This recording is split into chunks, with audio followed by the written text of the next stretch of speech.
Hi students, എല്ലാവർക്കും മറ്റൊരു YouTube സെഷനിലേക്ക് സ്വാഗതം.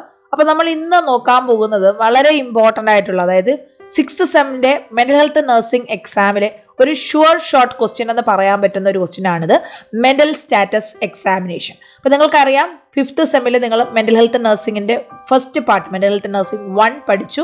അടുത്ത് 6th സെമ്മിൽ ഇതിൻ്റെ continuation mental health nursing 2 balance portions പഠിക്കുന്നുണ്ട്.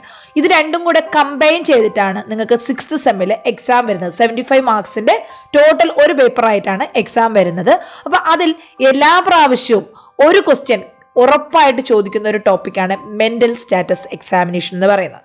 അപ്പോൾ ഇത് നിങ്ങൾക്ക് ഈ ഒരു തിയറി എക്സാമിന് മാത്രമല്ല, നിങ്ങൾക്കറിയാം നിങ്ങൾക്ക് ക്യുമുലേറ്റീവ് റെക്കോർഡ് ഉണ്ട്, കേസ് സ്റ്റഡീസ് എഴുതാനുണ്ട്, കെയർ പ്ലാൻസ് എഴുതാനുണ്ട്. എല്ലാ സബ്ജക്ട്സിലും എല്ലാ സ്പെഷ്യാലിറ്റികളിലും നിങ്ങൾക്ക് ഈ ഒരു ഫയൽ മെയിൻറ്റെയിൻ ചെയ്യേണ്ടതുണ്ട്. കേസ് സ്റ്റഡീസും കെയർ പ്ലാൻസും ഒക്കെ എഴുതാനുണ്ട്. അവിടെ സൈക്യാട്രിയിൽ അല്ലെങ്കിൽ മെൻ്റൽ ഹെൽത്ത് നഴ്സിംഗിൽ നിങ്ങൾ കേസ് സ്റ്റഡിയും കെയർ പ്ലാനും ഒക്കെ എഴുതുമ്പോൾ പേഷ്യൻസിന് എന്ത് ചെയ്യണം, അവിടെ എക്സാമിൻ ചെയ്യണം. അതായത് നമ്മുടെ അഡൽട്ട് ഹെൽത്ത് നഴ്സിംഗിലും പീഡിയാട്രിക്സിലും ഒക്കെ നമ്മൾ ഫിസിക്കൽ എക്സാമിനേഷനും ന്യൂറോളജിക്കൽ അസസ്മെൻറ്റും ഒക്കെ നടത്തുന്നു. പേഷ്യൻ്റെ ഹൈറ്റ്, വെയിറ്റ്, അപ്പിയറൻസ്, ഓരോ വൈറ്റൽ സയൻസിൽ ഉണ്ടാകുന്ന നോർമാലിറ്റീസ്, സിസ്റ്റം വൈസ് റെസ്പിറേറ്ററി സിസ്റ്റം, ഗാസ്ട്രോളജി, അതുപോലെ യൂറിനറി സിസ്റ്റം, അങ്ങനെ ഓരോ സിസ്റ്റമും നമ്മളവിടെ മൈന്യൂട്ടായിട്ടുള്ള കാര്യങ്ങളും നോർമൽ ആയാലും അബ്നോർമൽ ആയാലും നമ്മളവിടെ എഴുതുന്നുണ്ട്. അപ്പോൾ അതുപോലെ അതിനൊരു സ്ട്രക്ചർ ഉണ്ട് അല്ലേ, physical examination, history collection, physical examination. അതുപോലെ സൈക്യാട്രിക് പേഷ്യൻസ് എന്ന് പറയുമ്പോൾ അവർക്ക് ഫിസിക്കൽ അബ്നോർമാലിറ്റീസിനേക്കാൾ കൂടുതൽ ചിലപ്പോൾ ചില പേഷ്യൻസിൽ വയലൻ്റ് ആയിട്ടുള്ള പേഷ്യൻസിലൊക്കെ ചിലപ്പോൾ ഫിസിക്കൽ അബ്നോർമാലിറ്റീസും സ്ക്രാച്ചസും വൂണ്ടും ഇഞ്ചുറീസും ഒക്കെ ഉണ്ടായിരിക്കാം. അതിനേക്കാൾ കൂടുതൽ പ്രയോറിറ്റി അവിടെ മെൻ്റൽ കണ്ടീഷൻസിന്, അവരുടെ മാനസികമായിട്ടുള്ള പ്രശ്നങ്ങളെക്കാണ് അവിടെ പ്രാധാന്യം കൊടുക്കുന്നത്. അപ്പോൾ ഓരോ സൈക്കാട്രിക് പേഷ്യൻസിൻ്റെയും അവസ്ഥ എന്താണ്, മാനസികമായി അവരെങ്ങനെയാണ്, അവരുടെ മെൻ്റൽ സ്റ്റാറ്റസ് എങ്ങനെയാണ് എന്ന് എക്സാമിൻ ചെയ്യണം. അപ്പോൾ അതിനൊരു പ്രോപ്പർ സ്ട്രക്ചറുണ്ട്, ഒരു സ്റ്റാൻഡേർഡ് സ്ട്രക്ചറുണ്ട്. അതാണ് നമ്മൾ ഇന്നിവിടെ പഠിക്കാൻ പോകുന്നത്. അപ്പോൾ നിങ്ങളും ഹോസ്പിറ്റലുകളിലൊക്കെ പോസ്റ്റിങ്ങിന് പോകും, സൈക്കാട്രി ഹോസ്പിറ്റലിൽ പോസ്റ്റിങ്ങിന് പോകും. അവിടെ നിങ്ങൾക്ക് പല പേഷ്യൻസിനെ മീറ്റ് ചെയ്യേണ്ടി വരും. അപ്പോൾ അവിടെ നിങ്ങൾക്ക് ചില പേഷ്യൻസ് സ്കിസോഫ്രീനിയ ഉണ്ടാകും, ചില പേഷ്യൻസിന് മേനിയ ഉണ്ടാകും, ചില പേഷ്യൻസിന് ബൈപോളാർ ഡിസോർഡേഴ്സ് ഉണ്ടാകും, ചില കുട്ടികളുണ്ടാകും ചൈൽഡ് സൈക്കാട്രിയിലൊക്കെ ആണെങ്കിൽ ഈറ്റിംഗ് ഡിസോർഡേഴ്സ് ഉള്ള കുട്ടികൾ, ഓട്ടിസം ഉള്ള കുട്ടികൾ, മെൻ്റൽ റിട്ടാർഡഡ് ആയിട്ടുള്ള കുട്ടികൾ, അതുപോലെ സബ്സ്റ്റൻസ് അബ്യൂസഡ് ആയിട്ടുള്ള പേഷ്യൻസ്, റീഹാബിലിറ്റേഷൻ സെൻ്ററിലുള്ള പേഷ്യൻസ്, ഇങ്ങനെ പല തരത്തിലുള്ള പല കാറ്റഗറിയിലുള്ള പേഷ്യൻസ് നിങ്ങൾക്ക് അവിടെ മീറ്റ് ചെയ്യാൻ പറ്റും. അപ്പോൾ ഈ പേഷ്യൻസിനെ നിങ്ങൾ കമ്പയർ ചെയ്ത് കഴിഞ്ഞാൽ നിങ്ങൾക്ക് മനസ്സിലാവും ഒരു സൈക്കാട്രിക് പേഷ്യൻസും സിമിലർ അല്ല. സ്കിസോഫ്രീനിക് പേഷ്യൻസ് കാണിക്കുന്ന ഒരു സിംറ്റംസും ഒരിക്കലും അവിടെ മൂഡ് ഡിസോർഡേഴ്സ് ഉള്ള പേഷ്യൻസ് കാണിക്കുന്നില്ല.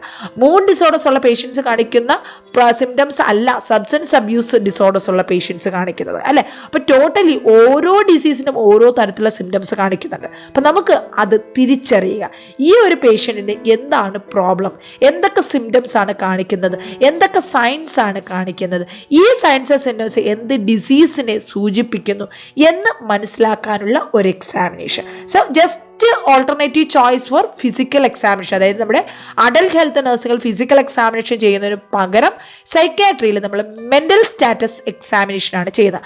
അപ്പോൾ നിങ്ങൾക്കൊരു സംശയം തോന്നും, സൈക്കാട്രിയിൽ അപ്പോൾ അല്ലെങ്കിൽ മെൻ്റൽ ഹെൽത്ത് നഴ്സിംഗിൽ അപ്പോൾ നമ്മൾ ഫിസിക്കൽ എക്സാമിനേഷൻ ചെയ്യാറില്ലേ? ചെയ്യും. ഇവിടെയും നമ്മൾ പേഷ്യൻസിൻ്റെ ബോഡി ഫിസിക്കൽ ഫീച്ചേഴ്സും ഒക്കെ ചെയ്യും, പക്ഷേ അത്രയും നമ്മൾ ഡീപ്പായിട്ട് പോകുന്നില്ല. അവിടെ ഒരു മാർക്കബിൾ ആയിട്ടുള്ള ഒരു സിഗ്നിഫിക്കൻ്റ് ആയിട്ടുള്ള ഒരു ഫിസിക്കൽ ഇഷ്യൂ റിപ്പോർട്ട് ചെയ്യുന്നത് വരെ നമ്മൾ അത്രത്തോളം ഡീപ്പായിട്ട് ഫിസിക്കൽ എക്സാമിനേഷനിലോട്ട് പോകുന്നില്ല. പകരം നമ്മൾ സൂപ്പർഫിഷ്യലി ഹിസ്റ്ററി കളക്ട് ചെയ്യുന്നു, അവിടെ ഫിസിക്കൽ എക്സാമിനേഷൻ ചെയ്യുന്നു, അതിനുശേഷം neurological examination. Most of the patient അവിടെ ന്യൂറോളജിക്കൽ ഇഷ്യൂസ് ഉണ്ടാകും, അവിടെ ന്യൂറോളജിക്കൽ എക്സാമിനേഷനായിരിക്കും നടത്തുന്നത്. അപ്പം നിങ്ങൾ നെർവസ് സിസ്റ്റം ഡിസോർഡേഴ്സ് പഠിച്ചിട്ടുണ്ട് ഇവിടെ അഡൽട്ട് ഹെൽത്ത് നഴ്സിംഗിൽ. അവിടെ നിങ്ങൾ ന്യൂറോളജിക്കൽ അസസ്മെൻറ്റ് എന്താണ്, ന്യൂറോളജിക്കൽ എക്സാമിനേഷൻ എന്താണ്, അതെങ്ങനെയാണ് ചെയ്യുന്നത് പഠിച്ചിട്ടുണ്ട് അല്ലേ. അപ്പോൾ ആ ന്യൂറോളജിക്കൽ എക്സാമിനേഷൻ ഇവിടെ നമ്മുടെ സൈക്കാട്രിയിൽ അല്ലെങ്കിൽ മെൻ്റൽ ഹെൽത്ത് നഴ്സിംഗിൽ പ്രാധാന്യമുണ്ട്. അത് കഴിഞ്ഞാൽ അല്ലെങ്കിൽ ഇതിന് എല്ലാത്തിനും മേലെ നമുക്ക് വേണ്ടത് ഈ ഒരു എക്സാമിനേഷനാണ്, that is mental status examination. അപ്പോൾ എപ്പോഴാണ് നമ്മൾ ഇത് ചെയ്യുന്നത്? മെൻ്റൽ സ്റ്റാറ്റസ് എക്സാമിനേഷൻ ചെയ്യുന്നത് നമ്മൾ ആദ്യമായിട്ട്, നമ്മളൊരു സൈക്കാട്രിക് നഴ്സാണ്, ഹോസ്പിറ്റലിൽ ഡ്യൂട്ടിയിലാണ്, ആദ്യമായിട്ടൊരു പേഷ്യൻ്റ് നമ്മുടെ ഹോസ്പിറ്റലിൽ വരുന്നു. ആ സമയം മുതൽ നമ്മൾ മെൻ്റൽ സ്റ്റാറ്റസ് എക്സാമിനേഷൻ സ്റ്റാർട്ട് ചെയ്യണം. അപ്പോൾ ഈ ഒരു മെൻ്റൽ സ്റ്റാറ്റസ് എക്സാമിനേഷൻ എന്ന് പറഞ്ഞാൽ പേഷ്യൻറ്റിനെ കിടത്തിയിട്ട് ശാരീരികമായിട്ടുള്ള കാര്യങ്ങളൊന്നും ചെക്ക് ചെയ്യുന്നതല്ല, പകരം ഒരു ഇൻ്റർവ്യൂ പോലെ നമ്മൾ ഫ്രണ്ടിലിരുന്ന് അതിന് മുന്നിൽ പേഷ്യൻ്റ് വരുന്ന പേഷ്യൻറ്റിനോട് തന്നെ നമ്മൾ പല കാര്യങ്ങളും ചോദിച്ചറിയാണ്. അപ്പോൾ ചോദിച്ചറിയുക എന്ന് പറയുമ്പോൾ പേഷ്യൻ്റ് പറയുന്ന കാര്യങ്ങൾ മാത്രമല്ല നമ്മളിവിടെ നോട്ട് ചെയ്യുന്നത്, പകരം നമ്മൾ ഒബ്സർവ് ചെയ്ത കാര്യങ്ങൾ, സബ്ജക്റ്റീവ് ഡേറ്റാസും നമ്മളവിടെ എൻട്രി ചെയ്യും, ഒബ്ജക്റ്റീവ് ഡേറ്റാസും എൻട്രി ചെയ്യും. അതായത് ഹാഫ് ഇൻ്റർവ്യൂ ഹാഫ് ഒബ്സർവേഷൻ. ഇതാണ് മെൻ്റൽ സ്റ്റാറ്റസ് എക്സാമിനേഷൻ. അപ്പോൾ നിങ്ങൾക്ക് ഒരു ഐഡിയ കിട്ടി എന്താണ് മെൻ്റൽ സ്റ്റാറ്റസ് എക്സാമിനേഷൻ, എവിടെയാണ് നമ്മളിത് ചെയ്യുന്നത്. മെൻ്റൽ സ്റ്റാറ്റസ് എക്സാമിനേഷൻ എന്ന് പറഞ്ഞാൽ ഓരോ വ്യക്തിയുടെ മൈൻഡ് അസസ് ചെയ്യുന്ന അല്ലെങ്കിൽ എക്സാമിൻ ചെയ്യുന്ന ഒരു ടെസ്റ്റ് അല്ലെങ്കിൽ ഒരു പ്രോസസ്സ് ആണ്, ഒരു സ്റ്റാൻഡേർഡ് സ്ട്രക്ചറാണ്. ഇനി മെൻ്റൽ സ്റ്റാറ്റസ് എക്സാമിനേഷൻ നമ്മൾ എവിടെയാണ് ചെയ്യുന്നത്? സൈക്യാട്രിക് ഹോസ്പിറ്റൽസിലാണ് ചെയ്യുന്നത്. ഓരോ പേഷ്യൻ്റ് അഡ്മിഷന് വരുന്ന സമയം മുതൽ നമ്മൾ മെൻ്റൽ സ്റ്റാറ്റസ് എക്സാമിനേഷൻ ആ പേഷ്യൻറ്റിന് ചെയ്യുന്നു. അവിടെ സബ്ജക്റ്റീവ് ഡേറ്റ മാത്രമാണോ വരുന്നത്? ഇല്ല, സബ്ജക്റ്റീവ് ഡേറ്റയും ഒബ്ജക്റ്റീവ് ഡേറ്റയും വരുന്നു. ഒരു മിനിമൽ ഐഡിയ കിട്ടിയിട്ടുണ്ടാവും. നമുക്കതിൻ്റെ ഡീറ്റെയിൽ ആയിട്ട് each and every point of mental status examination ഒന്ന് നോക്കാം. ഇവിടെ നോക്കാം, ആദ്യം ഒരു ഇൻട്രൊഡക്ഷൻ ആണ്. എന്താണ് mental status examination? Mental status exam or examination is the psychological equivalent of a physical exam that describes the mental state and behaviors of the person being seen. നമ്മൾ ആരെയാണോ എക്സാമിൻ ചെയ്യുന്നത് അവരുടെ മെൻ്റൽ സ്റ്റേറ്റും ബിഹേവിയറും examine ചെയ്ത് describe ചെയ്യുന്നതിനെയാണ് mental status examination എന്ന് പറയുന്നത്. ഇത് എന്തിനു തുല്യമാണ്? ഫിസിക്കൽ എക്സാമിനേഷൻ പോലെ സൈക്കോളജിക്കൽ ആസ്പെക്റ്റിൽ ഈക്വൽ ആയിട്ടുള്ള ഒന്നാണ് മെൻ്റൽ സ്റ്റാറ്റസ് എക്സാമിനേഷൻ. അടുത്ത പോയിന്റ് ഞാൻ ഓൾറെഡി പറഞ്ഞതാണ്. It includes both objective observations of the clinician and subjective descriptions given by the patient പറയുന്ന സബ്ജക്റ്റീവ് ഡേറ്റായും പിന്നെ നമ്മൾ ആരാണോ ഈ ഒരു മെൻ്റൽ സ്റ്റാറ്റസ് എക്സാമിനേഷൻ നടത്തുന്നത് അവർ ഒബ്സർവ് ചെയ്യുന്ന ഒബ്ജക്റ്റീവ് ഡേറ്റായി, ഇത് രണ്ടും ചേർന്നതാണ് മെൻ്റൽ സ്റ്റേറ്റസ് എക്സാമിനേഷൻ എന്ന് പറയുന്നത്. ഈ ഒരു മെൻ്റൽ സ്റ്റേറ്റസ് എക്സാമിനേഷനകത്ത് നമ്മൾ എന്തൊക്കെ, അതായത് എന്തെങ്കിലുമൊക്കെ കാര്യങ്ങൾ നോട്ട് ചെയ്ത് ഒരു പാരഗ്രാഫായിട്ട് എഴുതി വയ്ക്കുകയല്ല, അതിനൊരു സ്ട്രക്ചേർഡ് ഉണ്ട്, ഒരു സ്റ്റാൻഡേർഡ് സ്ട്രക്ചറാണ് അല്ലേ. അതിൽ എന്തൊക്കെ വരുന്നു എന്ന് പറയാം. It includes descriptions of the patient's appearance. പേഷ്യൻ്റെ കാണുമ്പോൾ ആദ്യം നമ്മൾ നേരിട്ട് കാണുന്നത്, അവിടെ സംസാരിച്ചാൽ തുടങ്ങുന്നില്ല, ആദ്യം ഒന്ന് കാണുമ്പോൾ എന്താണ് പേഷ്യൻ്റെ അപ്പിയറൻസ്, അതുപോലെ ജനറലി ആ വ്യക്തിയുടെ ബിഹേവിയർ എങ്ങനെയാണ്, അതുപോലെ പേഷ്യൻ്റ് കോൺഷ്യസ് ആണോ, സബ് കോൺഷ്യസ് ആണോ, അൺകോൺഷ്യസ് ആണോ, ലെവൽ ഓഫ് കോൺഷ്യസ്നസ്, അതുപോലെ പേഷ്യൻ്റെ അറ്റൻറ്റീവ്നെസ്, അതായത് പേഷ്യൻ്റെ ശ്രദ്ധ എത്രത്തോളം, ലിസണിങ് പവർ എത്രത്തോളം ഉണ്ട്, അറ്റൻറ്റീവ് ആണോ ഇല്ലയോ, അതിൻ്റെ പ്രത്യേകതകൾ നമ്മൾ നോട്ട് ചെയ്യണം. ഇതുകൂടാതെ പേഷ്യൻ്റെ ചലനങ്ങൾ, motor activity, speech activity, mood, effect, thought, perception, attitude, insight, അതുപോലെ ജഡ്ജ്മെൻറ്റ്, ഇതുപോലെയുള്ള കാര്യങ്ങളെല്ലാം നമ്മൾ അവിടെ എന്ത് ചെയ്യുന്നു? അസസ് ചെയ്യുന്നു. ഇതെല്ലാം അസസ് ചെയ്യാൻ വേണ്ടി നമുക്കൊരു കുറേ ക്വസ്റ്റ്യൻസ് നമ്മൾ തയ്യാറാക്കി വെച്ചിട്ടുണ്ടാവും. ആ ക്വസ്റ്റ്യൻസ് എല്ലാം അവരോട് ചോദിക്കുന്നു. അതിൽ അവരുടെ റെസ്പോൺസ് അനുസരിച്ച് നമ്മൾ ഡേറ്റ കളക്ട് ചെയ്യുന്നു. ഒപ്പം നമ്മൾ ആ പേഷ്യൻ്റെ കണ്ടിന്യൂസ്ലി എന്ത് ചെയ്യുന്നുണ്ടാവും? നേരിട്ട് ഫേസ് ടു ഫേസ് ആണ് നമ്മൾ മെൻ്റൽ സ്റ്റാറ്റസ് എക്സാമിനേഷൻ എടുക്കുന്നത്. നമ്മൾ ഒബ്സർവ് ചെയ്ത കാര്യങ്ങൾ നമ്മൾ എന്ത് ചെയ്യുന്നു? അവിടെ നോട്ട് ചെയ്യുന്നു. അപ്പോൾ മെൻ്റൽ സ്റ്റാറ്റസ് എക്സാമിനേഷൻ എന്ന് പറഞ്ഞാൽ ഫിസിക്കൽ എക്സാമിനേഷന് പകരമുള്ള സൈക്കോളജിക്കലി ചെയ്യുന്ന ഒരു ടെസ്റ്റ് മാത്രമാണ്. അതിൽ ഒബ്ജക്റ്റീവ് ഡേറ്റയും സബ്ജക്റ്റീവ് ഡേറ്റയും വരുന്നു. എന്തൊക്കെ ആസ്പെക്റ്റുകൾ, ഇപ്പോൾ ഇവിടെ പറഞ്ഞ ഈ ആസ്പെക്റ്റുകളെല്ലാമാണ് നമ്മൾ അടുത്തിന് എക്സ്പ്ലെയിൻ ചെയ്യാൻ പോകുന്നത്. ഓക്കെ, അപ്പോൾ ഞാൻ നേരത്തെ പറഞ്ഞതുപോലെ വളരെ ഇമ്പോർട്ടൻറ്റും റിപ്പീറ്റഡ് ആയിട്ട് ചോദിക്കും. ഉറപ്പായിട്ടും സൈക്കാട്രിക് എക്സാമിന്, അത് BSc നഴ്സിംഗ് സ്റ്റുഡൻസ് ആയാലും GNM സ്റ്റുഡൻസ് ആയാലും MSc നഴ്സിംഗ് സ്റ്റുഡൻസ് ആയാലും ഇനി ഈവൻ നിങ്ങളൊരു കോമ്പറ്റേറ്റീവ് എക്സാം എഴുതുന്ന സമയത്തായാലും ഷുവറായിട്ട് ക്വസ്റ്റ്യൻ ചോദിക്കുന്ന ഒരു ഏരിയയാണ് മെൻ്റൽ സ്റ്റാറ്റസ് എക്സാമിനേഷൻ. ഓക്കെ, അപ്പോൾ അതിൻ്റെ ഡെഫിനിഷൻ ചിലപ്പോൾ 5 മാർക്കിന് ക്വസ്റ്റ്യൻസ് വരാം, 2 മാർക്കിന് ക്വസ്റ്റ്യൻസ് വരാം, അതുപോലെ തന്നെ ഇതിൽ നിന്ന് 1 മാർക്കിൻ്റെ ക്വസ്റ്റ്യൻസ് വരാം. ഈവൻ വേണമെങ്കിൽ 10 മാർക്കിൻ്റെ ക്വസ്റ്റ്യനിൽ പോലും 5 മാർക്കിനോ 6 മാർക്കിനോ ഉള്ള ഒരു പാർട്ടായിട്ട് ഇതിൽ നിന്ന് ഈ ഒരു മെൻ്റൽ സ്റ്റാറ്റസ് എക്സാമിനേഷൻ ചോദിക്കാവുന്നതാണ്. അത്രത്തോളം ഇമ്പോർട്ടൻസ് ഈ ഒരു പോർഷന് കൊടുക്കുക. ഓക്കെ, മെൻ്റൽ സ്റ്റാറ്റസ് എക്സാമിനേഷൻ്റെ ഡെഫിനിഷനാണ് പറയുന്നത്. ഒരു 3 ഡെഫിനിഷൻ ഇവിടെ കൊടുത്തിട്ടുണ്ട്. ഏറ്റവും ഫസ്റ്റത്തെ ഇതാണ് ഏറ്റവും കൂടുതൽ നല്ലത്. ഇത് ഏതെങ്കിലും ഒരു ഡെഫിനിഷൻ നന്നായിട്ട് പഠിക്കുക. Mental status examination is an assessment procedure. It is a semi structured interviewing used to ensure clinical observation pertaining to medical condition. ഒരു വ്യക്തിയുടെ മെൻ്റൽ കണ്ടീഷൻ അനുസൃതമായിട്ട് ആ വ്യക്തിയിൽ എന്തൊക്കെ മാറ്റങ്ങൾ കാണപ്പെടുന്നു അത് നോട്ട് ചെയ്യുന്ന ഒരു അസസ്മെൻറ്റ് പ്രൊസീജിയറാണ് മെൻ്റൽ സ്റ്റാറ്റസ് എക്സാമിനേഷൻ. ഇനി രണ്ടാമത്തെ ഡെഫിനിഷൻ എന്താ പറയുന്നത്? Mental status is the total expression of a person's emotional responses, person's mood, person's cognitive function, person's personality.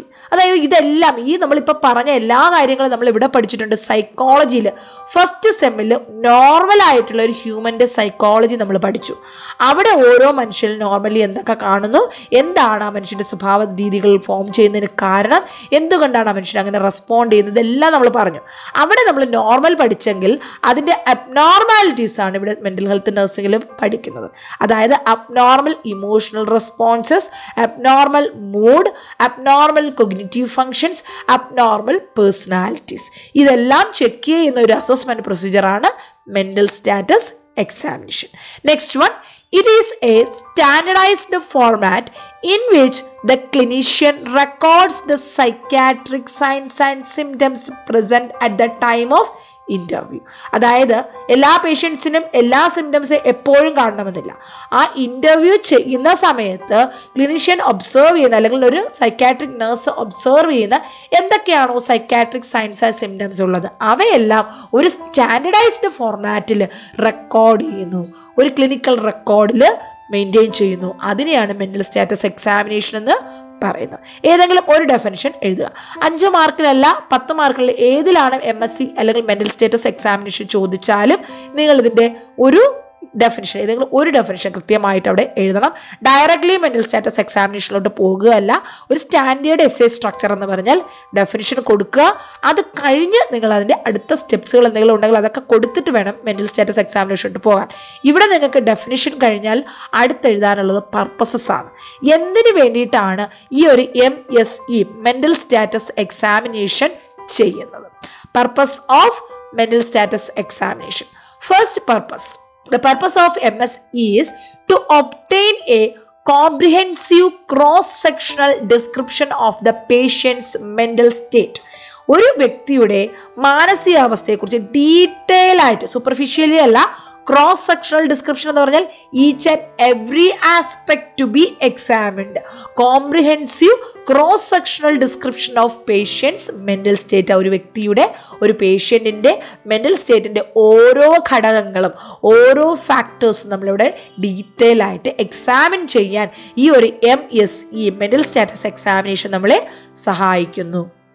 Next, രണ്ടാമത്തെ function, to allows the clinician to make an accurate diagnosis and formulation which are required for coherent treatment planning.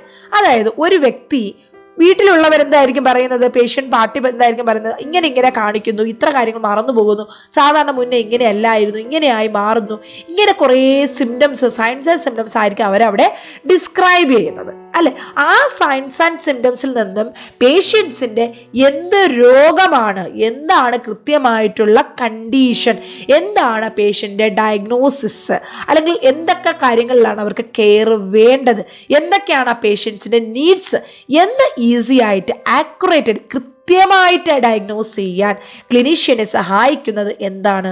Mental status examination. കൃത്യമായിട്ട് diagnose ചെയ്താൽ മാത്രമേ നമുക്ക് എന്ത് ചെയ്യാൻ പറ്റത്തുള്ളൂ? കൃത്യമായിട്ടുള്ള ട്രീറ്റ്മെൻറ്റും അവിടെ പ്ലാൻ ചെയ്യാനും കൊടുക്കാനും പറ്റത്തുള്ളൂ. ഇതും രണ്ടാമത്തെ ഒരു ഫംഗ്ഷനാണ് MScയുടെ രണ്ടാമത്തെ ഒരു ഇമ്പോർട്ടൻ്റ് ആയിട്ടുള്ള ഫംഗ്ഷനാണ്. അതുകൂടാതെ മറ്റൊരു പർപ്പസ് എന്ന് പറയുന്നത്, it is use to diagnose the general cerebral function. എന്താണ് സെറിബ്രം? ഇറ്റ് ഈസ് ബ്രെയിൻ അല്ലെ. ബ്രെയിനിൻ്റെ ഒരു പാർട്ടാണ് സെറിബ്രം എന്ന് പറയുന്നത്. നമ്മുടെ മനസ്സ് ടോട്ടലി എന്തിനെ ഡിപ്പെൻഡ് ചെയ്താണ് ഇരിക്കുന്നത്? നമ്മുടെ സെറിബ്രം അല്ലെങ്കിൽ ബ്രെയിനിനെ ഡിപ്പെൻഡ് ചെയ്താണ് ഇരിക്കുന്നത്. അപ്പോൾ ഈ സെറിബ്രൽ ഫംഗ്ഷനിങ് പ്രോപ്പറായിട്ട് നടക്കുന്നുണ്ടോ, അതിലെന്തെങ്കിലും പ്രോബ്ലംസ് കാണുന്നുണ്ടോ എന്ന് ഡയഗ്നോസ് ചെയ്യാനും ഈ ഒരു മെൻ്റൽ സ്റ്റാറ്റസ് എക്സാമിനേഷൻ സഹായിക്കുന്നുണ്ട്. Next one, the last purpose എന്ന് പറയുമ്പോൾ ഇത്ര മാത്രമല്ല പർപ്പസ് ഉള്ളത്, പ്രധാനപ്പെട്ട പർപ്പസസ് ആണ് നമ്മളിവിടെ പറഞ്ഞത്. It is to evaluate and quantitatively and qualitatively a range of mental functions and behaviors at a specific point in time. ഒരു പ്രത്യേക സമയത്ത് തന്നെ പേഷ്യൻറ്റിൻ്റെ എല്ലാ തരത്തിലുള്ള മെൻ്റൽ ഫങ്ഷൻസും പേഷ്യൻ്റെ എല്ലാ തരത്തിലുള്ള ബിഹേവിയറും ക്വാണ്ടിറ്റേറ്റീവിലും ക്വാളിറ്റേറ്റീവിലും ചില കാര്യങ്ങൾ നമുക്കവിടെ മെഷർ ചെയ്ത് പറയാനുണ്ടാവും, ചിലത് നമുക്കവിടെ ക്വാളിറ്റി ഡിസ്ക്രൈബ് ചെയ്യാനുണ്ടാവും.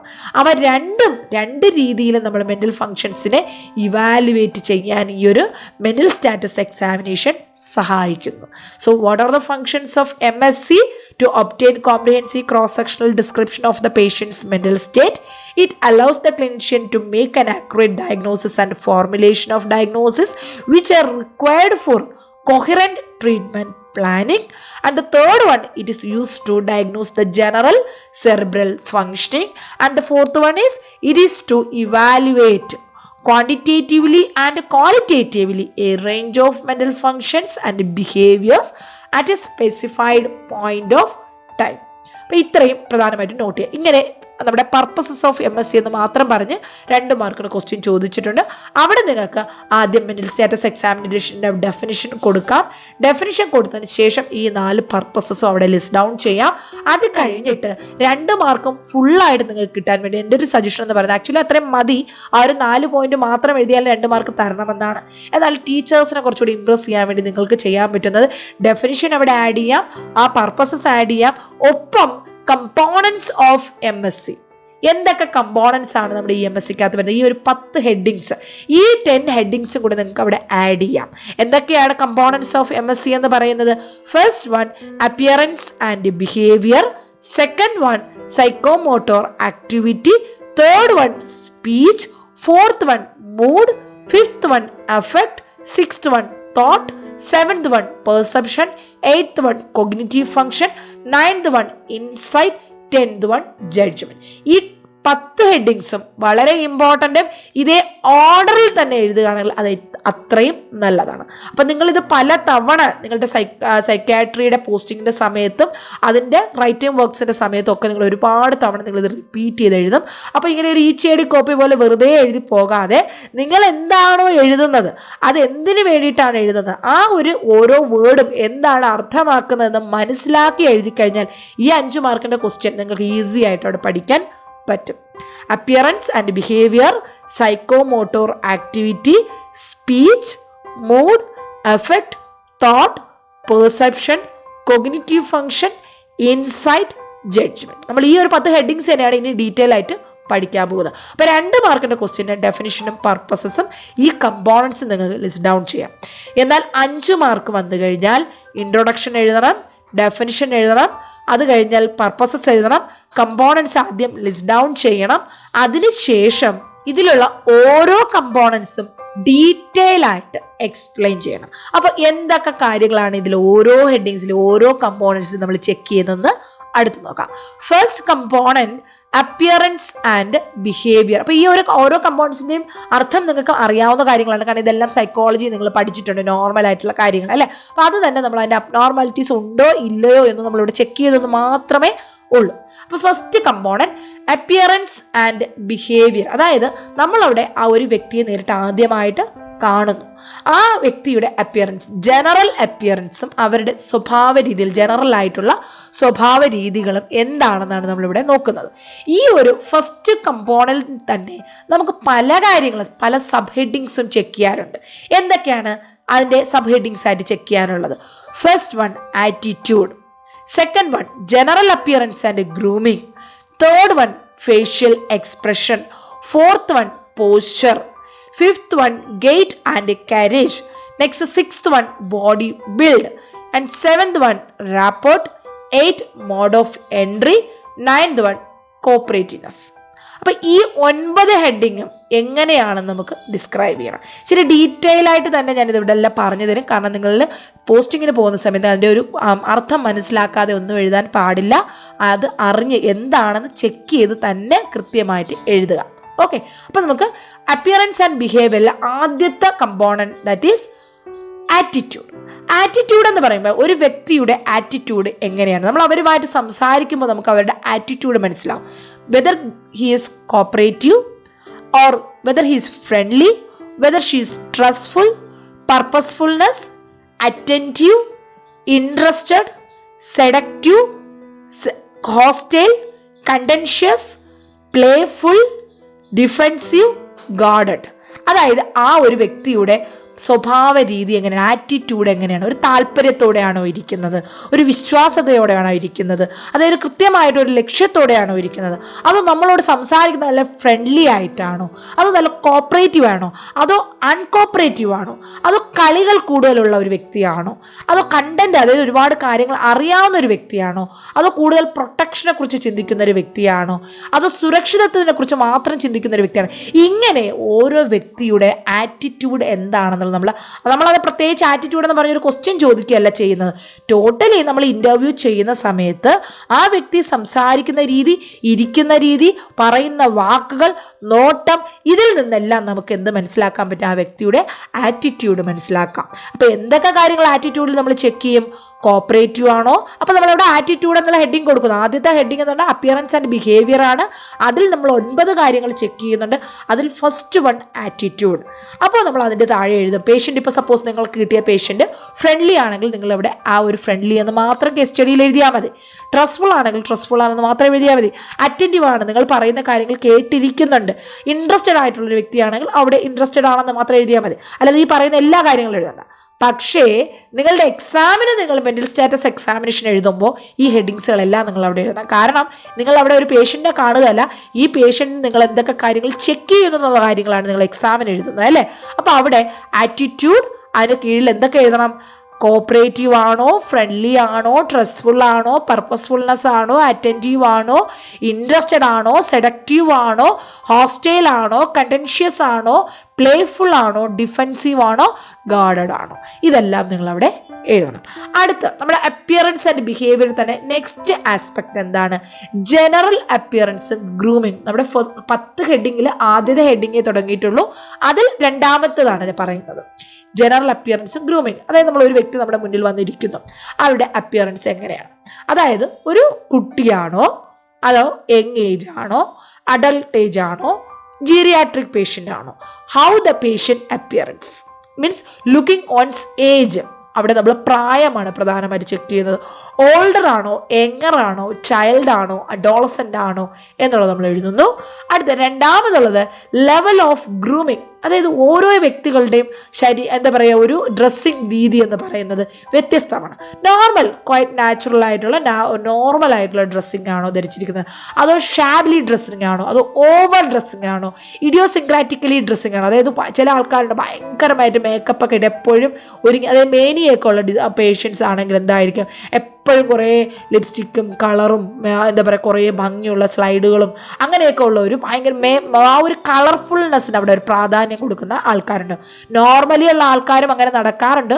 നമ്മുടെ മുന്നിൽ വന്നിരിക്കുന്നത് പേഷ്യൻ്റാണ്. അപ്പോൾ ആ പേഷ്യൻറ്റിൻ്റെ ഒരു വസ്ത്രധാരണം എങ്ങനെയാണ്, അവരുടെ ഒരു മേക്കപ്പ് എങ്ങനെയാണ്, അവർ സാധാരണയുള്ള വസ്ത്രങ്ങളാണോ ധരിച്ചിരിക്കുന്നത്, അതോ കോസ്റ്റ്ലി ആയിട്ടുള്ള വസ്ത്രങ്ങളാണോ ധരിച്ചിരിക്കുന്നത്, ഓവറായിട്ട് കവർ ചെയ്ത് ഡ്രസ്സ് ധരിച്ചിട്ടുണ്ടോ, അതോ നോർമൽ ഡ്രസ്സാണോ ധരിച്ചിരിക്കുന്നത്, അതോ ആവശ്യത്തിനുള്ള ഡ്രസ്സ് ധരിക്കുക. ചില പേഷ്യൻസ് ഉണ്ട് ശരീരത്തിൽ, ചില സൈക്കാട്രി പേഷ്യൻസ് ഡ്രസ്സ് ഇടാൻ വേണ്ടി താല്പര്യമില്ലാത്തവർ, ഡ്രസ്സ് ഇട്ടിക്കുന്ന ഡ്രസ്സും കൂടെ വലിച്ചു ഊരി എറിയുന്ന പേഷ്യൻസ് ഉണ്ട്. അപ്പം അങ്ങനെയുള്ള പ്രശ്നങ്ങളുള്ള ഒരു വ്യക്തിയാണോ? അപ്പം എങ്ങനെയാണ് ആ ഒരു വ്യക്തിയുടെ ലെവൽ ഓഫ് ഗ്രൂമിങ് എന്ന് പറയുന്നത്, അത് മെൻഷൻ ചെയ്യുക. സോ MSc നിങ്ങൾ എന്തൊക്കെ എഴുതണം? അപ്പിയറൻസിൽ എഴുതുമ്പോൾ ലുക്കിംഗ് ഏജ്, ഓൾഡർ ആണോ, യങ്ങർ ആണോ എന്ന് എഴുതുന്നു. നെക്സ്റ്റ് ഗ്രൂമിങ്ങിൽ നോർമൽ ആണോ, ഷാബ്ലി ഡ്രസ്ഡ് ആണോ, ഓവർ ഡ്രസ്ഡ് ആണോ, ഇഡിയോസിൻക്രാറ്റിക്കലി ഡ്രസ്ഡ് ആണോ, ഇത് എഴുതുന്നു. അപ്പോൾ ഇതിൽ എഴുതണം. നിങ്ങൾ എക്സാമിനേഷൻ ചെയ്യുന്ന സമയത്ത് ഇതെല്ലാ പോയിന്റും അവിടെ എഴുതട്ടെ. നിങ്ങളുടെ പേഷ്യൻ്റ് എങ്ങനെയായിരുന്നു, നോർമലി ഡ്രസ്ഡ് ആയിരുന്നോ ഇല്ലയോ എന്നുള്ളത് എഴുതിയാൽ മതി. നെക്സ്റ്റ് എക്സാമിന് എഴുതുമ്പോൾ ഇത് ഈ പറയുന്ന പോയിന്റുകളെല്ലാം എഴുതണം കേട്ടോ.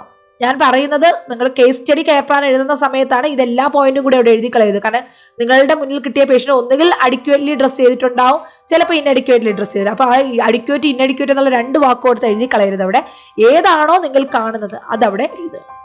എന്നാൽ നിങ്ങളുടെ തിയറി എക്സാമിന് നിങ്ങൾക്ക് അവിടെ ഒരു പേഷ്യൻറ്റിനെ കുറിച്ചല്ല, നിങ്ങളവിടെ മെൻ്റൽ സ്റ്റാറ്റസ് എക്സാമിനേഷൻ്റെ ഒരു സ്ട്രക്ചറാണ് എഴുതുന്നത്. അവിടെ ഈ പറഞ്ഞ എല്ലാ കാര്യങ്ങളും നിങ്ങളവിടെ മെൻഷൻ ചെയ്യണം. നെക്സ്റ്റ് ജനറൽ അപ്പിയറൻസ് ആൻഡ് ഗ്രൂമിങ്ങിനകത്ത് അടുത്ത ടോപ്പിക് എന്താണ് വരുന്നത്? Level of cleanliness. അതായത് വൃത്തി, നഖമൊക്കെ ട്രിം ചെയ്തിട്ട്, നെയിൽ ട്രിം ചെയ്തിട്ട്, അതുപോലെ ഹൈജീനിക് ആണോ, കൃത്യമായിട്ട് കുളിച്ച് വൃത്തിയായിട്ട് നടക്കുന്ന ഒരു വ്യക്തിയാണോ, ഓവറായിട്ട് ക്ലീൻ ആയിട്ട്, അതായത് ഒബ്സസീവ് കമ്പൾസീവ് ഡിസോർഡർ അല്ലെങ്കിൽ OCD ഉള്ള പേഷ്യൻസ് ആണെങ്കിൽ എന്തായിരിക്കും, ഓവർ ക്ലീൻ ആയിരിക്കും.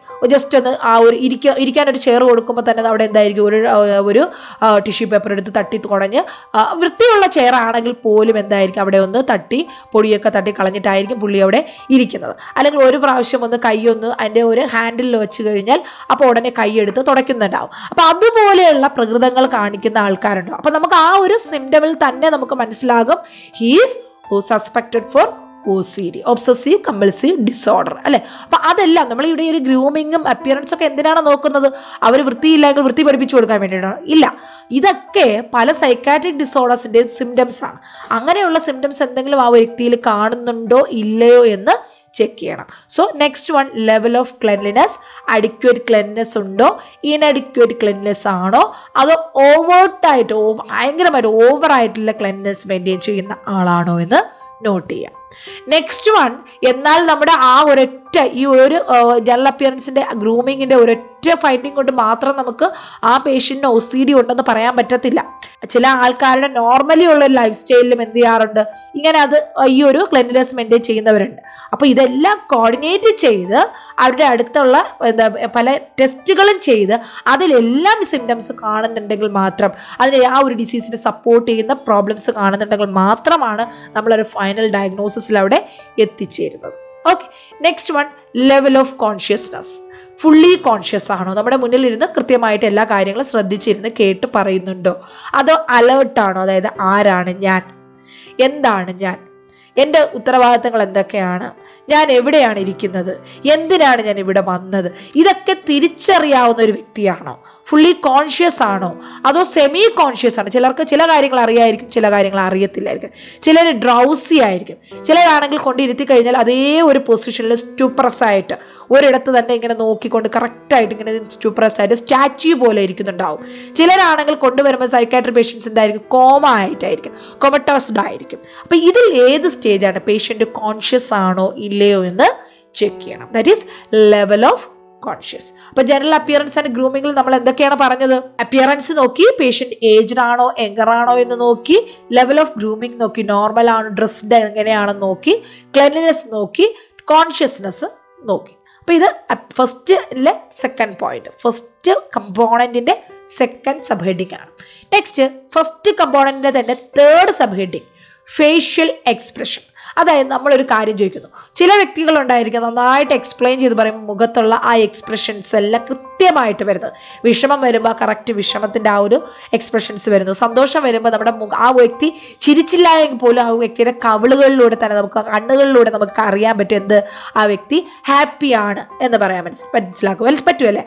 അതാണ് ഫേഷ്യൽ എക്സ്പ്രഷൻ. അതായത് ഓരോ സാഹചര്യത്തിനനുസരിച്ചിട്ടുള്ള ഫേഷ്യൽ എക്സ്പ്രഷൻസ് കൃത്യമായിട്ട് ആ വ്യക്തിയുടെ മുഖത്ത് ഉണ്ടാകുന്നുണ്ട്, അപ്രോപ്രിയേറ്റഡ് ആയിട്ടുള്ള ഫേഷ്യൽ എക്സ്പ്രഷൻസ് ഉണ്ടാകുന്നുണ്ടോ. സോ നമ്മൾ ആ ഒരു വ്യക്തിയുടെ ജീവിതത്തിൽ ചിലപ്പോൾ ചില ആൾക്കാരുടെ സൈക്കാട്രിക് ഇൽനെസസിന് കാരണം ആ വ്യക്തിയുടെ ഏറ്റവും പ്രിയപ്പെട്ട ഒരു വ്യക്തിയുടെ എന്താ പറയുക, മരണമോ എന്തെങ്കിലും ആയിരിക്കാം, അല്ലെങ്കിൽ മറ്റെന്തെങ്കിലും ഒരു ഭയങ്കരമായിട്ടുള്ള ഒരു ബിസിനസ് ലോസ്, അങ്ങനെയൊക്കെ ഉണ്ടാകുമ്പോൾ ചില വ്യക്തികൾ ഡിപ്രഷൻ സ്റ്റേജിലോട്ട് പോകാറുണ്ട്.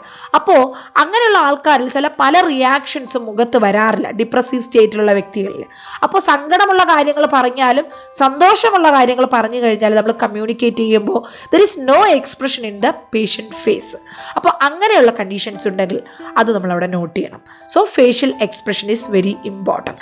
അപ്രോപ്രിയേറ്റഡ് ആയിട്ടുള്ള ഫേഷ്യൽ എക്സ്പ്രഷൻസ് ഉണ്ടോ, അതോ യാതൊരുവിധ ഫേഷ്യൽ എക്സ്പ്രഷൻ ഇല്ലയോ, is it changed with subject or not. അതായത് നമ്മൾ ഒരു കാര്യം പറയുമ്പോൾ ഉള്ള ആ ഒരു ഫേഷ്യൽ എക്സ്പ്രഷൻ മറ്റൊരു കാര്യം പറയുമ്പോൾ അതിൽ മാറ്റം ഉണ്ടാകുന്നുണ്ടോ, അവരുടെ ലുക്ക് എങ്ങനെയാണ്, അവർ ശ്രദ്ധിച്ചിരിക്കുന്നുണ്ടോ, അതായത് എപ്പതറ്റിക്, ചില ആൾക്കാർ എപ്പതറ്റിക് ആയിരിക്കും, ഒരു റിയാക്ഷൻസും ഇല്ല. ക്രോണിക് സ്കിസോഫ്രീനിയ ഉള്ള പേഷ്യൻസിൽ എപ്പതറ്റിക് ആയിട്ട് കാണാറുണ്ട്. വളരെ ഡിഫറെൻ്റ് ആയിട്ട് ഇൻഡിഫറൻ്റ് ആയിട്ട് കാണാറുണ്ട്. സിവിയർ ഡിപ്രസീവ് ആയിട്ടുള്ള പേഷ്യൻസ് ആണെങ്കിൽ ലുക്ക് വളരെ ഇൻഡിഫറൻ്റ് ആയിരിക്കും. അപ്പോൾ ഇത് നമ്മളവിടെ നോട്ട് ചെയ്യാം. ഓക്കെ, ഫേഷ്യൽ എക്സ്പ്രഷനിൽ എന്തൊക്കെ നമ്മൾ നോക്കും? അപ്രോപ്രിയേറ്റഡ് ആയിട്ടുള്ള ഫേഷ്യൽ എക്സ്പ്രഷൻ ആണോ, അതോ ഫേഷ്യൽ എക്സ്പ്രഷൻസ് ഒന്നും ഇല്ലയോ, അതോ ഓരോ ഫേഷ്യൽ എക്സ്പ്രഷൻസും ഓരോ കാര്യങ്ങൾക്കനുസരിച്ച്, ഓരോ സബ്ജക്റ്റിനനുസരിച്ച് ഇവിടെ മാറ്റങ്ങൾ വരുന്നുണ്ടോ, അതുപോലെ പേഷ്യൻ്റ് അറ്റൻറ്റീവ് ആണോ, എപ്പതറ്റിക് ആണോ, ഇൻഡിഫറൻ്റ് ആണോ? എപ്പതറ്റിക് ആരിൽ കാണപ്പെടുന്നു? ക്രോണിക് സ്കിസോഫ്രീനിയ ഉള്ള പേഷ്യൻസ്. ഇപ്പം നിങ്ങൾക്ക് ഞാൻ സ്കിസോഫ്രീനിയയും ഡിപ്രഷനും ഒക്കെ കുറിച്ച് പറഞ്ഞാൽ നിങ്ങൾക്ക് അത് കൂടുതൽ കൺഫ്യൂഷൻ ഉണ്ടാക്കും. നമ്മൾ അടുത്ത ചാപ്റ്റർ നമ്മൾ പഠിക്കുന്ന എല്ലാ ഡയഗ്നോസ്റ്റിക് ടെസ്റ്റിൻ്റെ ചാപ്റ്ററുകളും ചില തെറാപ്പീസൊക്കെയാണ്. അത് കഴിഞ്ഞിട്ട് നമ്മുടെ ഈ ഒരു മെൻ്റൽ സ്റ്റാറ്റസ് എക്സാമിനേഷൻ കഴിഞ്ഞിട്ടുള്ള അടുത്ത 2 ചാപ്റ്റർ വരുമ്പോഴത്തേക്ക് അവിടെ പഠിക്കുന്നുണ്ട് നമ്മൾ സ്കിസോഫ്രീനിയ. നമ്മുടെ മെൻ്റൽ സ്റ്റാറ്റസ് എക്സാമിനേഷൻ സിലബസ് പ്രകാരം 3ാമത്തെ ചാപ്റ്ററിലാണ് വരുന്നത്. 5ാമത്തെ ചാപ്റ്ററിൽ നമ്മൾ സ്കിസോഫ്രീനിയ പഠിക്കുന്നുണ്ട്.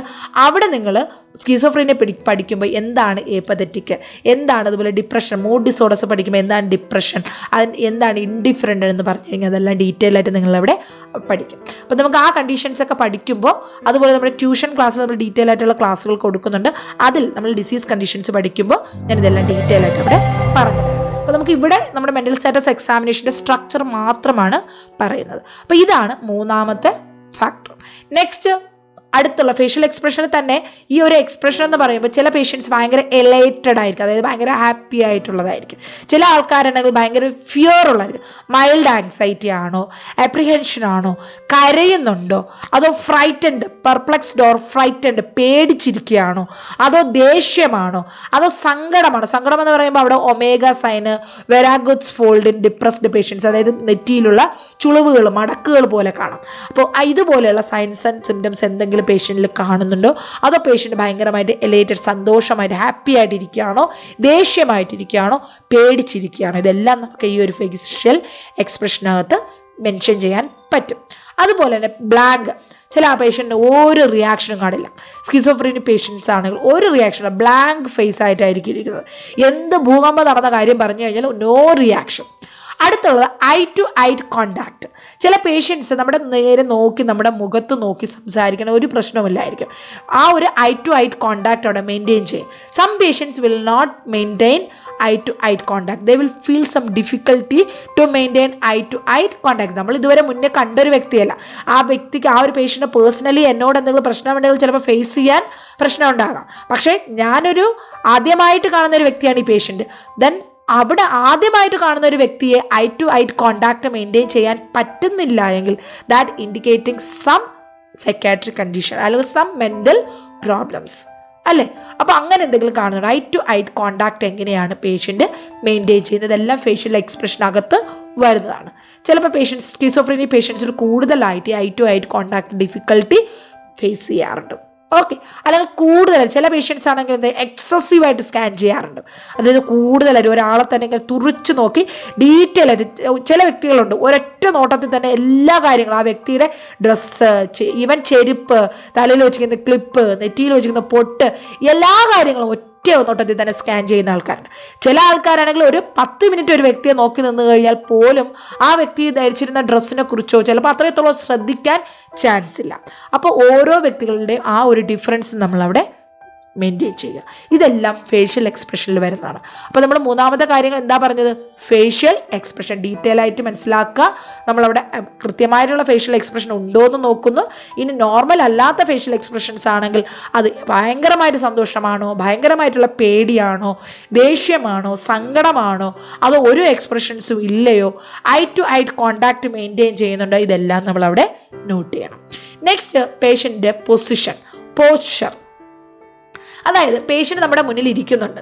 അപ്പോൾ ആ ഇരിക്കുന്ന വളരെ റിലാക്സ്ഡ് ആയിട്ടിരിക്കുകയാണോ, വളരെ ഗാർഡഡ് ആയിട്ട്, പ്രൊട്ടക്റ്റഡ് ആയിട്ട്, എന്നെ ആരും ഒന്നും ചെയ്യരുത് എന്നുള്ള രീതിയിൽ പ്രൊട്ടക്റ്റഡ് ആയിട്ട് ഞാൻ ഒതുങ്ങിയിരിക്കുകയാണോ, അതോ എന്താ പറയുക, ആ കാലൊക്കെ നമ്മുടെ ഈ ഒരു ചെയറിൽ ഇരിക്കുന്നതിൽ നിന്നും വേറെ സ്ഥലത്തോട്ടൊക്കെ നീട്ടി വെച്ചിട്ട് ഒരു കെയർലെസ് ആയിട്ട് ഇരിക്കുകയാണോ, അതോ ഈ ഒരു ഇരിക്കുന്ന ചെയറിൻ്റെ പ്രോപ്പറായിട്ട് ഇരിക്കാതെ ചെയറിൻ്റെ എഡ്ജസിൽ. അപ്പോൾ ഇപ്പം നിങ്ങൾ ചിന്തിക്കുന്നുണ്ടോ ഇതൊക്കെ നമ്മൾ നോർമലായിട്ട് ചെയ്യുന്നതല്ലേ, ഇതൊക്കെ ഒരു സൈക്കാട്രിക് പേഷ്യൻസ് ചെയ്യുന്നതാണ്. നോർമലി നമ്മൾ ചെയ്യുന്ന പല കാര്യങ്ങളും സൈക്കാട്രിക് പേഷ്യൻസിന് പല സൈക്കാട്രിക് കണ്ടീഷൻസിൽ എപ്പോഴും നമ്മൾ ആ കാര്യങ്ങൾ എപ്പോഴും ചെയ്യാറില്ല. നമ്മളും ചെയറിലെ അഡ്ജസ്റ്റിൽ ഇരിക്കാറുണ്ട് അല്ലേ, പക്ഷെ അത് വല്ലപ്പോഴും എപ്പോഴെങ്കിലും ഒരിക്കലായിരിക്കും ഇരിക്കുന്നത്. നമ്മൾ കെയർലെസ് ആയിട്ട് ഇരിക്കാറുണ്ട്, പക്ഷെ അതും വല്ലപ്പോഴും ഒരിക്കലായിരിക്കുന്നത്. എന്നാൽ പാരനോയിഡ് സ്കിസോഫ്രീനിയ ഉള്ള പേഷ്യൻസ് ഇതുപോലെയുള്ള ഒരു കംഫർട്ടബിൾ അല്ലാതെ ഇരിക്കുന്ന ഒരു പൊസിഷൻ എപ്പോഴും മെയിൻറ്റെയിൻ ചെയ്യാറുണ്ട്. എപ്പോഴും അതേ രീതിയിലായിരിക്കും അവരിയ്ക്കുന്നത്. ഒബ്സസീവ് ആയിട്ടുള്ളവർ എന്തായിരിക്കും, റിലാക്സ്ഡ് ആയിട്ടുള്ള പോസ്ചർ ആയിരിക്കും മെയിൻറ്റെയിൻ ചെയ്യുന്നത്. ഓക്കെ, റിലാക്സ്ഡ് ആയിട്ടുള്ള ഒബ്സസീവ് പേഷ്യൻസിലും ഗോഡഡ് ആയിട്ട് പാരനോയിഡ് പേഷ്യൻസിലും അതുപോലെ സ്കീസോഫ്രീനിക് പേഷ്യൻസ് ചെയറിൻ്റെ എഡ്ജസിലായിരിക്കും, കംഫർട്ടബിൾ ആയിട്ട് ചെയറിൽ ഇരിക്കാതെ അതിൻ്റെ എഡ്ജസിലായിരിക്കും ഇരിക്കുന്നത്. അപ്പോൾ ഈ പേഷ്യൻറ്റിൻ്റെ പൊസിഷനും ശ്രദ്ധിക്കുക. നെക്സ്റ്റ് 5ാമത്തെ ആസ്പെക്ട് വരുന്നത് ഗൈറ്റ് ആൻഡ് ക്യാരേജ്, അതായത് ജസ്റ്ററിങ്. പേഷ്യൻ്റ് ഒരു ബാലൻസ് പേഷ്യൻ്റ് നടക്കുന്നു. അപ്പോൾ നമ്മൾ നോർമലി നിൽക്കാൻ പറഞ്ഞു കഴിഞ്ഞാൽ നമ്മൾ സ്റ്റഡി ആയിട്ട് നിൽക്കും. നമ്മളവിടെ ചരിയോ സൈഡിലോട്ടൊരു നമുക്കൊരു മൂവ്മെൻറ്റ് ഒന്നും ഉണ്ടാകത്തില്ല. എന്നാൽ ചില അൽഷിമേഴ്സ്, ഡിമെൻഷ്യ, ഡെലീറിയം പോലെയുള്ള ഓർഗാനിക് ബ്രെയിൻ ഡിസോർഡേഴ്സ് ഉള്ള പേഷ്യൻസിനാണെങ്കിൽ അവരോട് നമ്മൾ സ്റ്റഡി ആയിട്ട് നിൽക്കാൻ പറഞ്ഞാൽ, സ്ട്രെയിറ്റ് ഒരു പോയിന്റിൽ തന്നെ നോക്കി നിൽക്കാൻ പറഞ്ഞു കഴിഞ്ഞാൽ അവർക്ക് ചിലപ്പോൾ അങ്ങനെ നിൽക്കാൻ പറ്റത്തില്ല. ഒരു 1-2 മിനിറ്റൊക്കെ കഴിയുമ്പോൾ അപ്പോഴും തന്നെ അവർക്ക് ഒരു മൂവ്മെൻറ്റ്, സൈഡ് വേവ് മൂവ്മെൻറ്റ്, വീഴാൻ പോകുന്നത് പോലെയൊക്കെ അവർക്ക് തോന്നും. സോ അങ്ങനെയുള്ള എന്തെങ്കിലും പ്രശ്നമുണ്ടെങ്കിൽ അത് നമ്മൾ അവിടെ നോട്ട് ചെയ്യണം. ഗേറ്റ് ഇഷ്യൂസ്, അതുപോലെ പേഷ്യൻ്റെ ജസ്റ്ററിങ് നോർമൽ ആണോ, എക്സാഗ്രേറ്റ് ഒരു ഓവറായിട്ടുള്ള ജസ്റ്ററിങ് എന്തെങ്കിലും കാണിക്കുന്നുണ്ടോ, അതുപോലെ പേഷ്യൻ്റ് മുന്നോട്ട് എന്താ പറയുക ബെൻഡ് ചെയ്ത് എന്തെങ്കിലും പോകുന്നുണ്ടോ, നോർമൽ ആണോ, ബ്രിസ്ക് ടൈപ്പ് ആണോ, സ്ലോലി ആണുള്ള ഗേറ്റ് ടൈപ്പ് ആണോ, അതുപോലെ ഡെസൽട്രേ ഗേറ്റ് ഇഷ്യൂസ് ആയിരിക്കും സ്കീസോഫ്രീനി പേഷ്യൻസിൽ, ഡയലേറ്ററി ഗേറ്റ് ഇഷ്യൂസ് ആയിരിക്കും മേനിക് പേഷ്യൻസിൽ, അൺസ്റ്റഡി ആയിട്ടുള്ളതായിരിക്കും, നേരെ സ്ട്രെയിറ്റ് ആയിട്ട് നിൽക്കാൻ പറ്റില്ല, അൺസ്റ്റഡി ആയിട്ടുള്ള ഗേറ്റ് ഇഷ്യൂസ് ആയിരിക്കും. ഓർഗാനിക് ബ്രെയിൻ ഡിസോർഡേഴ്സ് എന്ന് പറഞ്ഞാൽ അൽഷിമേഴ്സ്, അതുപോലെ ഡെലീറിയം, ഡിമെൻഷ്യ പോലെയുള്ള കണ്ടീഷൻസ് ഉള്ള പേഷ്യൻസ്. അപ്പം ഇതുപോലെയുള്ള എന്തെങ്കിലും പ്രോബ്ലംസ് പേഷ്യൻസിനുണ്ടോ, അതും നമ്മൾ ഒറ്റ നോട്ടത്തിൽ നമ്മൾ പേഷ്യൻറ്റിനെ കാണുന്നതിൽ നിന്നും മനസ്സിലാക്കുന്ന കാര്യങ്ങളാണ്. പേഷ്യൻ്റെ അപ്പിയറൻസിൽ വരുന്നതാണ് ഇതെല്ലാം അല്ലേ, അപ്പിയറൻസ് ആൻഡ് ബിഹേവിയർ. നെക്സ്റ്റ് വരുന്ന കമ്പോണൻ്റ് ആണ് ബോഡി ബിൽഡ്.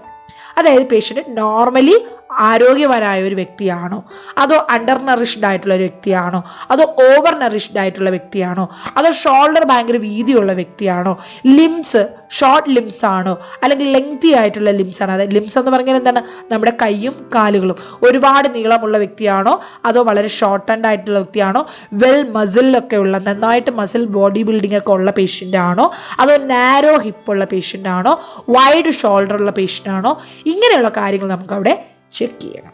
അപ്പോൾ ഇതിൽ പ്രധാനമായിട്ട് വരുന്ന 3 ഭാഗങ്ങളാണ്. ഏസ്തെനിക്, അതായത് patient narrows in length with narrow shallow thorax with narrow sub costal angles. Totally patient narrowed, വളരെ തിന്നായിട്ടുള്ള പേഷ്യൻ്റ്, അവരെ എസ്തനിക് എന്നാണ് പറയുന്നത്. Next pyknic, persons with large body cavities, relatively short limbs. ശരീരം വളരെ വലുതാണ്, ലാർജ് ബോഡി ക്യാവിറ്റീസ്, അവർ chest, thoracic cavity വലുതാണ്, അബ്ഡോമിനൽ ക്യാവിറ്റി വലുതാണ്, പെൽവിക് ക്യാവിറ്റി വലുതാണ്, പക്ഷേ അവിടെ ലിംബ് വന്നിട്ട് ഷോർട്ടൻഡ് ആണ്.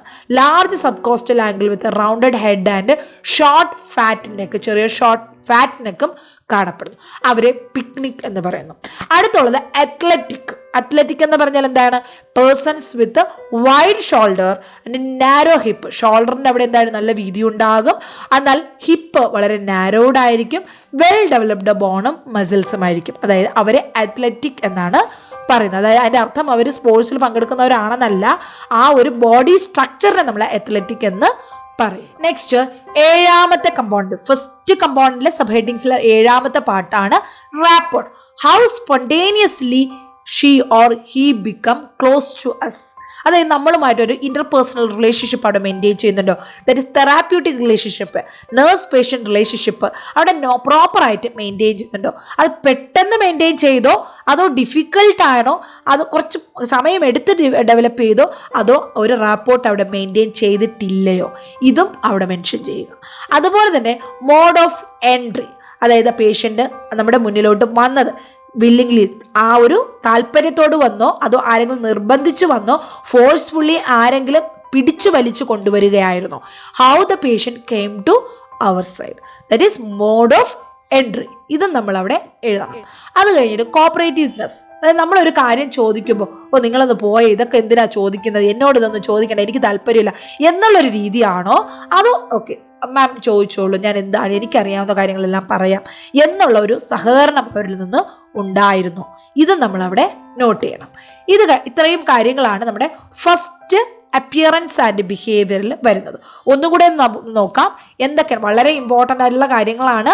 ഞാൻ നേരത്തെ പറഞ്ഞതുപോലെ എക്സാമിന് റിപ്പീറ്റഡ് ആയിട്ട് ചോദിക്കുന്ന പോയിന്റ്സുകളാണ്. അപ്പോൾ എന്തൊക്കെയാണ് നമ്മൾ 9 കാര്യങ്ങൾ ഈ ഫസ്റ്റ് കമ്പോണൻറ്റിൽ നോക്കിയത്? Attitude, general appearance and grooming, facial expression, posture, gait and carriage, body build, rapport, mode of entry, cooperativeness. Okay, ഇനി നമുക്ക് 10 കമ്പോണന്റിൽ രണ്ടാമത്തെ കമ്പോണന്റിലോട്ട് പോകാം. രണ്ടാമത്തെ കമ്പോണന്റ് എന്താ പറയുന്നത്? സൈക്കോ മോട്ടോർ ആക്ടിവിറ്റി, അതായത് നമ്മുടെ ആക്ടിവിറ്റി ലെവൽ. ഫസ്റ്റ് വൺ അതിൽ ക്വാണ്ടിറ്റി ആൻഡ് ക്വാളിറ്റി. എന്താണ് ക്വാണ്ടിറ്റി എന്ന് പറയുന്നത്? അതായത് നമ്മുടെ ചലനങ്ങൾ എങ്ങനെയാണ്, എത്രത്തോളം അളവിൽ, അതായത് നമ്മുടെ ഫിസിക്കൽ ആക്ടിവിറ്റി എത്രത്തോളം ഉണ്ട്. നോർമൽ ആക്റ്റീവ് ആണോ അതോ വളരെ അജിറ്റേറ്റീവ് ആയിട്ട് severe anxiety associated with motor restlessness, വളരെയധികം പേഷ്യന്റ് നിയന്ത്രിക്കാൻ പറ്റാത്ത തരത്തിലുള്ള ഭയങ്കര ആക്ടിവിറ്റി, കൈയും കാലും ഒക്കെ അങ്ങോട്ടും ഇങ്ങോട്ടും അടിച്ച് ഇരിക്കാൻ പറ്റാതെ നിൽക്കുന്നു, ഓടുന്നു, നടക്കുന്നു, അങ്ങനെ ഒരു ഭയങ്കര അജിറ്റേറ്റഡ് ആയിട്ടുള്ള ഒരു ബിഹേവിയർ, ആ ഒരു ആക്ടിവിറ്റി ആണോ അതോ റിട്ടാർഡഡ് ആണോ? നോർമലി പോലും ഒരു കയ്യിൽ നിന്ന് പേന താഴെ വീണാൽ പോലും അതൊന്ന് ജസ്റ്റ് ബെൻഡ് ചെയ്ത് എടുക്കാൻ പോലും മടിയുള്ള, അത് വളരെ അബ്നോർമൽ ആയിട്ടുള്ള, സൈക്കോളജിക്കലി സ്ലോലി ആയിട്ടുള്ള ഒരു വ്യക്തിയാണോ, റിട്ടാർഡഡ് ആക്ടിവിറ്റി ആണോ ആ വ്യക്തിയിൽ കാണുന്നത്? നോർമൽ സൈക്കോമോട്ടർ ആക്ടിവിറ്റീസ് ഉണ്ടോ അതോ അജിറ്റേറ്റീവ് ആണോ അതോ റിട്ടാർഡഡ് ആക്ടിവിറ്റി ആണോ? Abnormal physical and psychological slowing as A part of any psychiatric illness. മടി കാരണം ഓരോ ആക്ടിവിറ്റീസ് ചെയ്യാത്ത ആൾക്കാരുണ്ട്, അവരെല്ലാം സൈക്കാട്രിക് പേഷ്യൻസ് എന്നല്ല പറയുന്നത്. പക്ഷെ സൈക്കാട്രിക് പേഷ്യൻസ്, സൈക്കാട്രിക് ഇൽനെസ് ഉള്ള പേഷ്യൻസിൽ ഈ ഒരു സൈക്കോളജിക്കൽ സ്ലോ അല്ലെങ്കിൽ അബ്നോർമൽ ഫിസിക്കൽ ആക്ടിവിറ്റീസ് കാണാറുണ്ട്.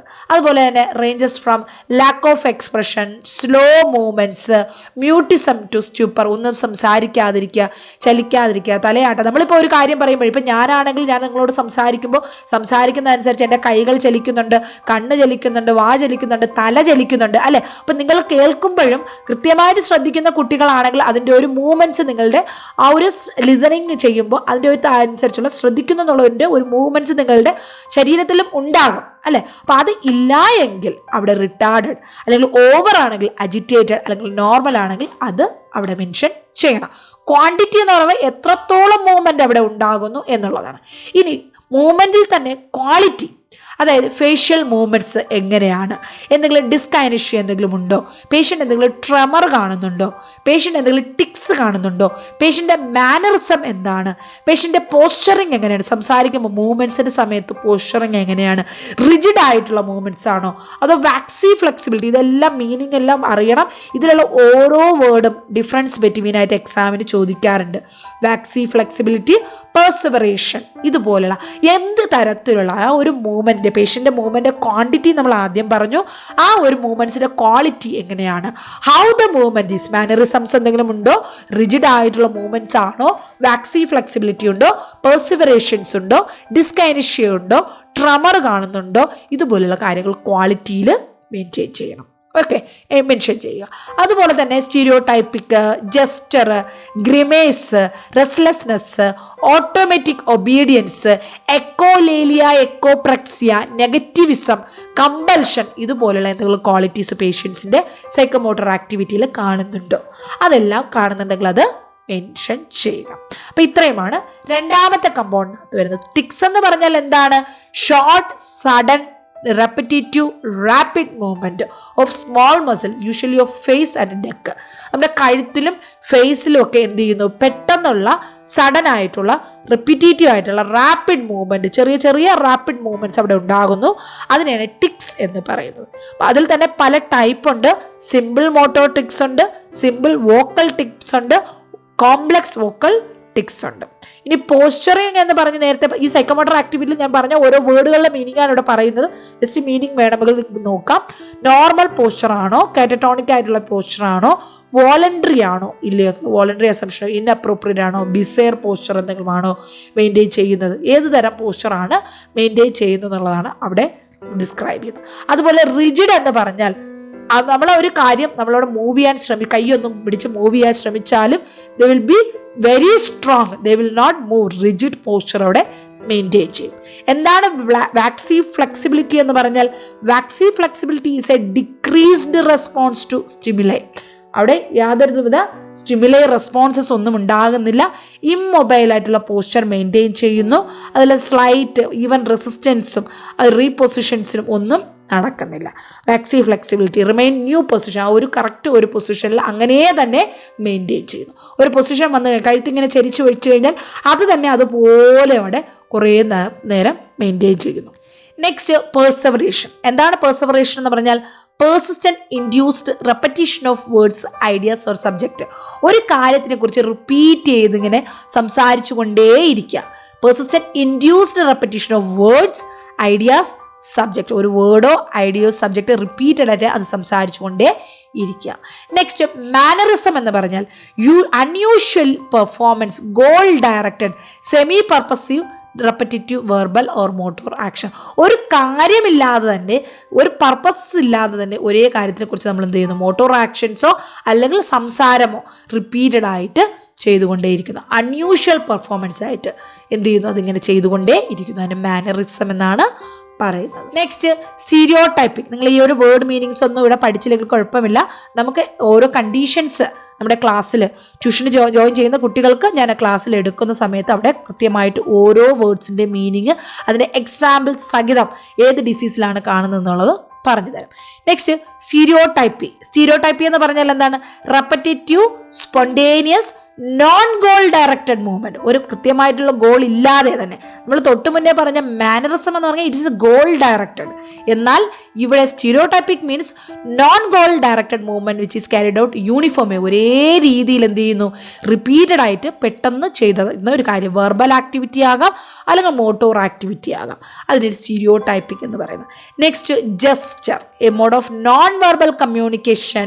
അത് നമ്മുടെ കയ്യിൻ്റെയോ നമ്മുടെ മുഖത്തിൻ്റെയോ കാലിൻ്റെ ഒക്കെ മൂവ്മെൻറ്റ്സ് കൊണ്ട് എന്ത് ചെയ്യുന്നു, നമ്മളൊരു നോൺ വെർബൽ ആയിട്ടുള്ളൊരു കമ്മ്യൂണിക്കേഷൻ അവിടെ മെയിൻറ്റെയിൻ ചെയ്യുന്നു.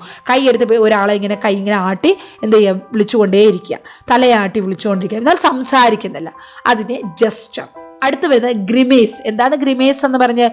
Specific spatial expression which is non goal directed and spontaneous. Grimace. Next restlessness, diffuse increased movements of the body, inability to relax. അതുപോലെ automatic obedience, phenomenon of undue compliance with instructions. കൃത്യമായിട്ടൊരു instructions ഇല്ലാതെയുള്ള ഓരോ പ്രവൃത്തികൾ, അതിനെയാണ് automatic obedience എന്ന് പറയുന്നത്. Next echolalia, echopraxia. വളരെ ഇമ്പോർട്ടൻറ്റും റിപ്പീറ്റഡ് ആയിട്ട് എക്സാമിന് ചോദിച്ചിട്ടുള്ളതാണ്. എക്കോലേലിയ എന്താണ്? Repetition of a part of sentence or whole sentence told to the patient. നമ്മളൊരു കാര്യം പേഷ്യൻറ്റിനോട് സംസാരിച്ചു, ആ കാര്യത്തിൻ്റെ ഒരു പാർട്ടോ അല്ലെങ്കിൽ ആ സെൻറ്റൻസ് ഫുള്ളായിട്ടോ റിപ്പീറ്റ് ചെയ്തുകൊണ്ടേയിരിക്കുന്നു. അതിനെ എക്കോലേലിയ എന്ന് പറയുന്നു. ഇനി എക്കോപ്രക്സിയ എന്ന് പറഞ്ഞാൽ മൂവ്മെൻ്റ് ആണ് റിപ്പീറ്റ് ചെയ്യുന്നത്. അവിടെ റിപ്പീറ്റ് ചെയ്യുക തന്നെയാണ്, പക്ഷെ ആ വാക്കുകളല്ല, പകരം movement. Automatic imitation of another person's movements like clapping, snapping fingers. എന്തെങ്കിലും ഒരാൾ ചെയ്ത കാര്യം നമ്മൾ അതുപോലെ ആ ഒരു മൂവ്മെൻറ്റ് റിപ്പീറ്റ് ചെയ്തുകൊണ്ടേയിരിക്കുന്നു. ഇതാണ് എക്കോലേലിയയും എക്കോപ്രക്സിയും തമ്മിലുള്ള വ്യത്യാസം. ഒരുപാട് തവണ ക്വസ്റ്റ്യൻ പേപ്പറിൽ ചോദിച്ചിട്ടുള്ള 2 മാർക്ക് ക്വസ്റ്റ്യനാണ്.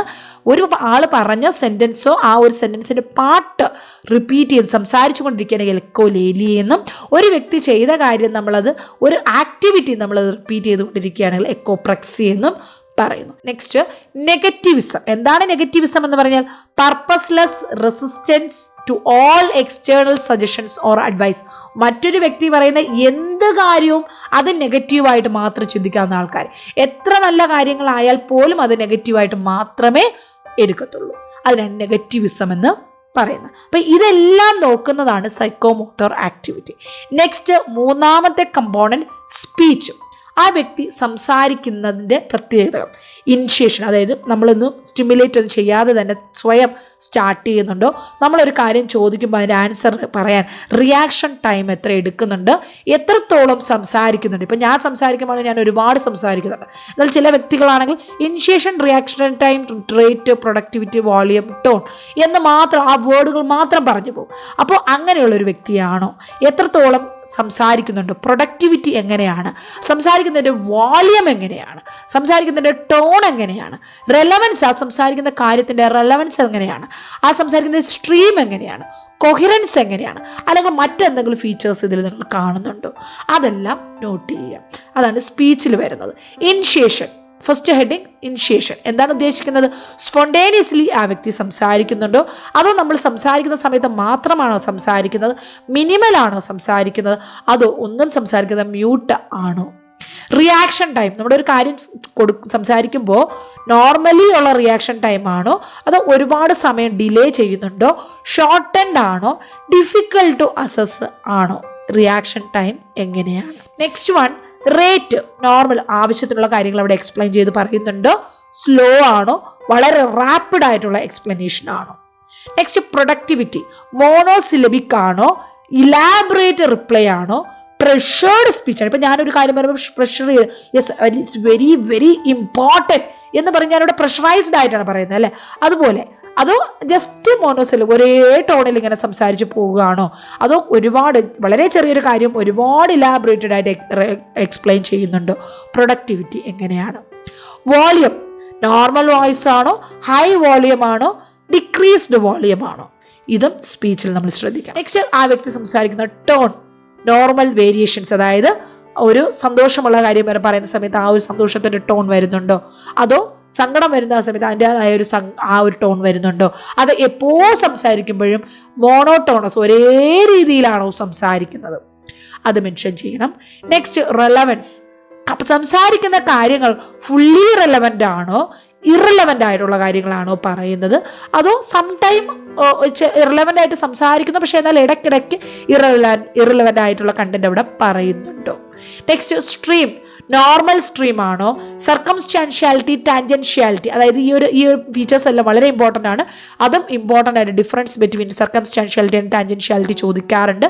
നമ്മളൊരു കാര്യത്തിൽ തുടങ്ങി മറ്റു കാര്യങ്ങളിലോട്ട് പോവുകയാണോ, അതോ മറ്റു കാര്യങ്ങൾ സംസാരിച്ച് സ്പെസിഫിക് പോയിന്റിലോട്ട് എത്തിച്ചേരുകയാണോ, അതാണ് ഈ സർക്കംസ്റ്റാൻഷ്യാലിറ്റിയും ടാൻജൻഷ്യാലിറ്റി എന്ന് പറയുന്നത്. അത് കാണുന്നുണ്ടോ. നെക്സ്റ്റ് കൊഹിറൻസ്, ആ ഒരു കാര്യം സംസാരിക്കും ഫുള്ളി കൊഹറൻറ്റ് കണക്റ്റഡ് ആയിട്ടുള്ള കാര്യങ്ങൾ മാത്രം പറയുന്നു, അതോ പറയുന്ന കാര്യങ്ങളിൽ നിന്ന് അസോസിയേറ്റ് വിട്ട് ലൂസണിങ് ഓഫ് അസോസിയേഷൻ കാണുന്നുണ്ടോ. അപ്പം ഈ കാര്യങ്ങളെല്ലാം നമ്മൾ സ്പീച്ചിൽ ശ്രദ്ധിക്കും.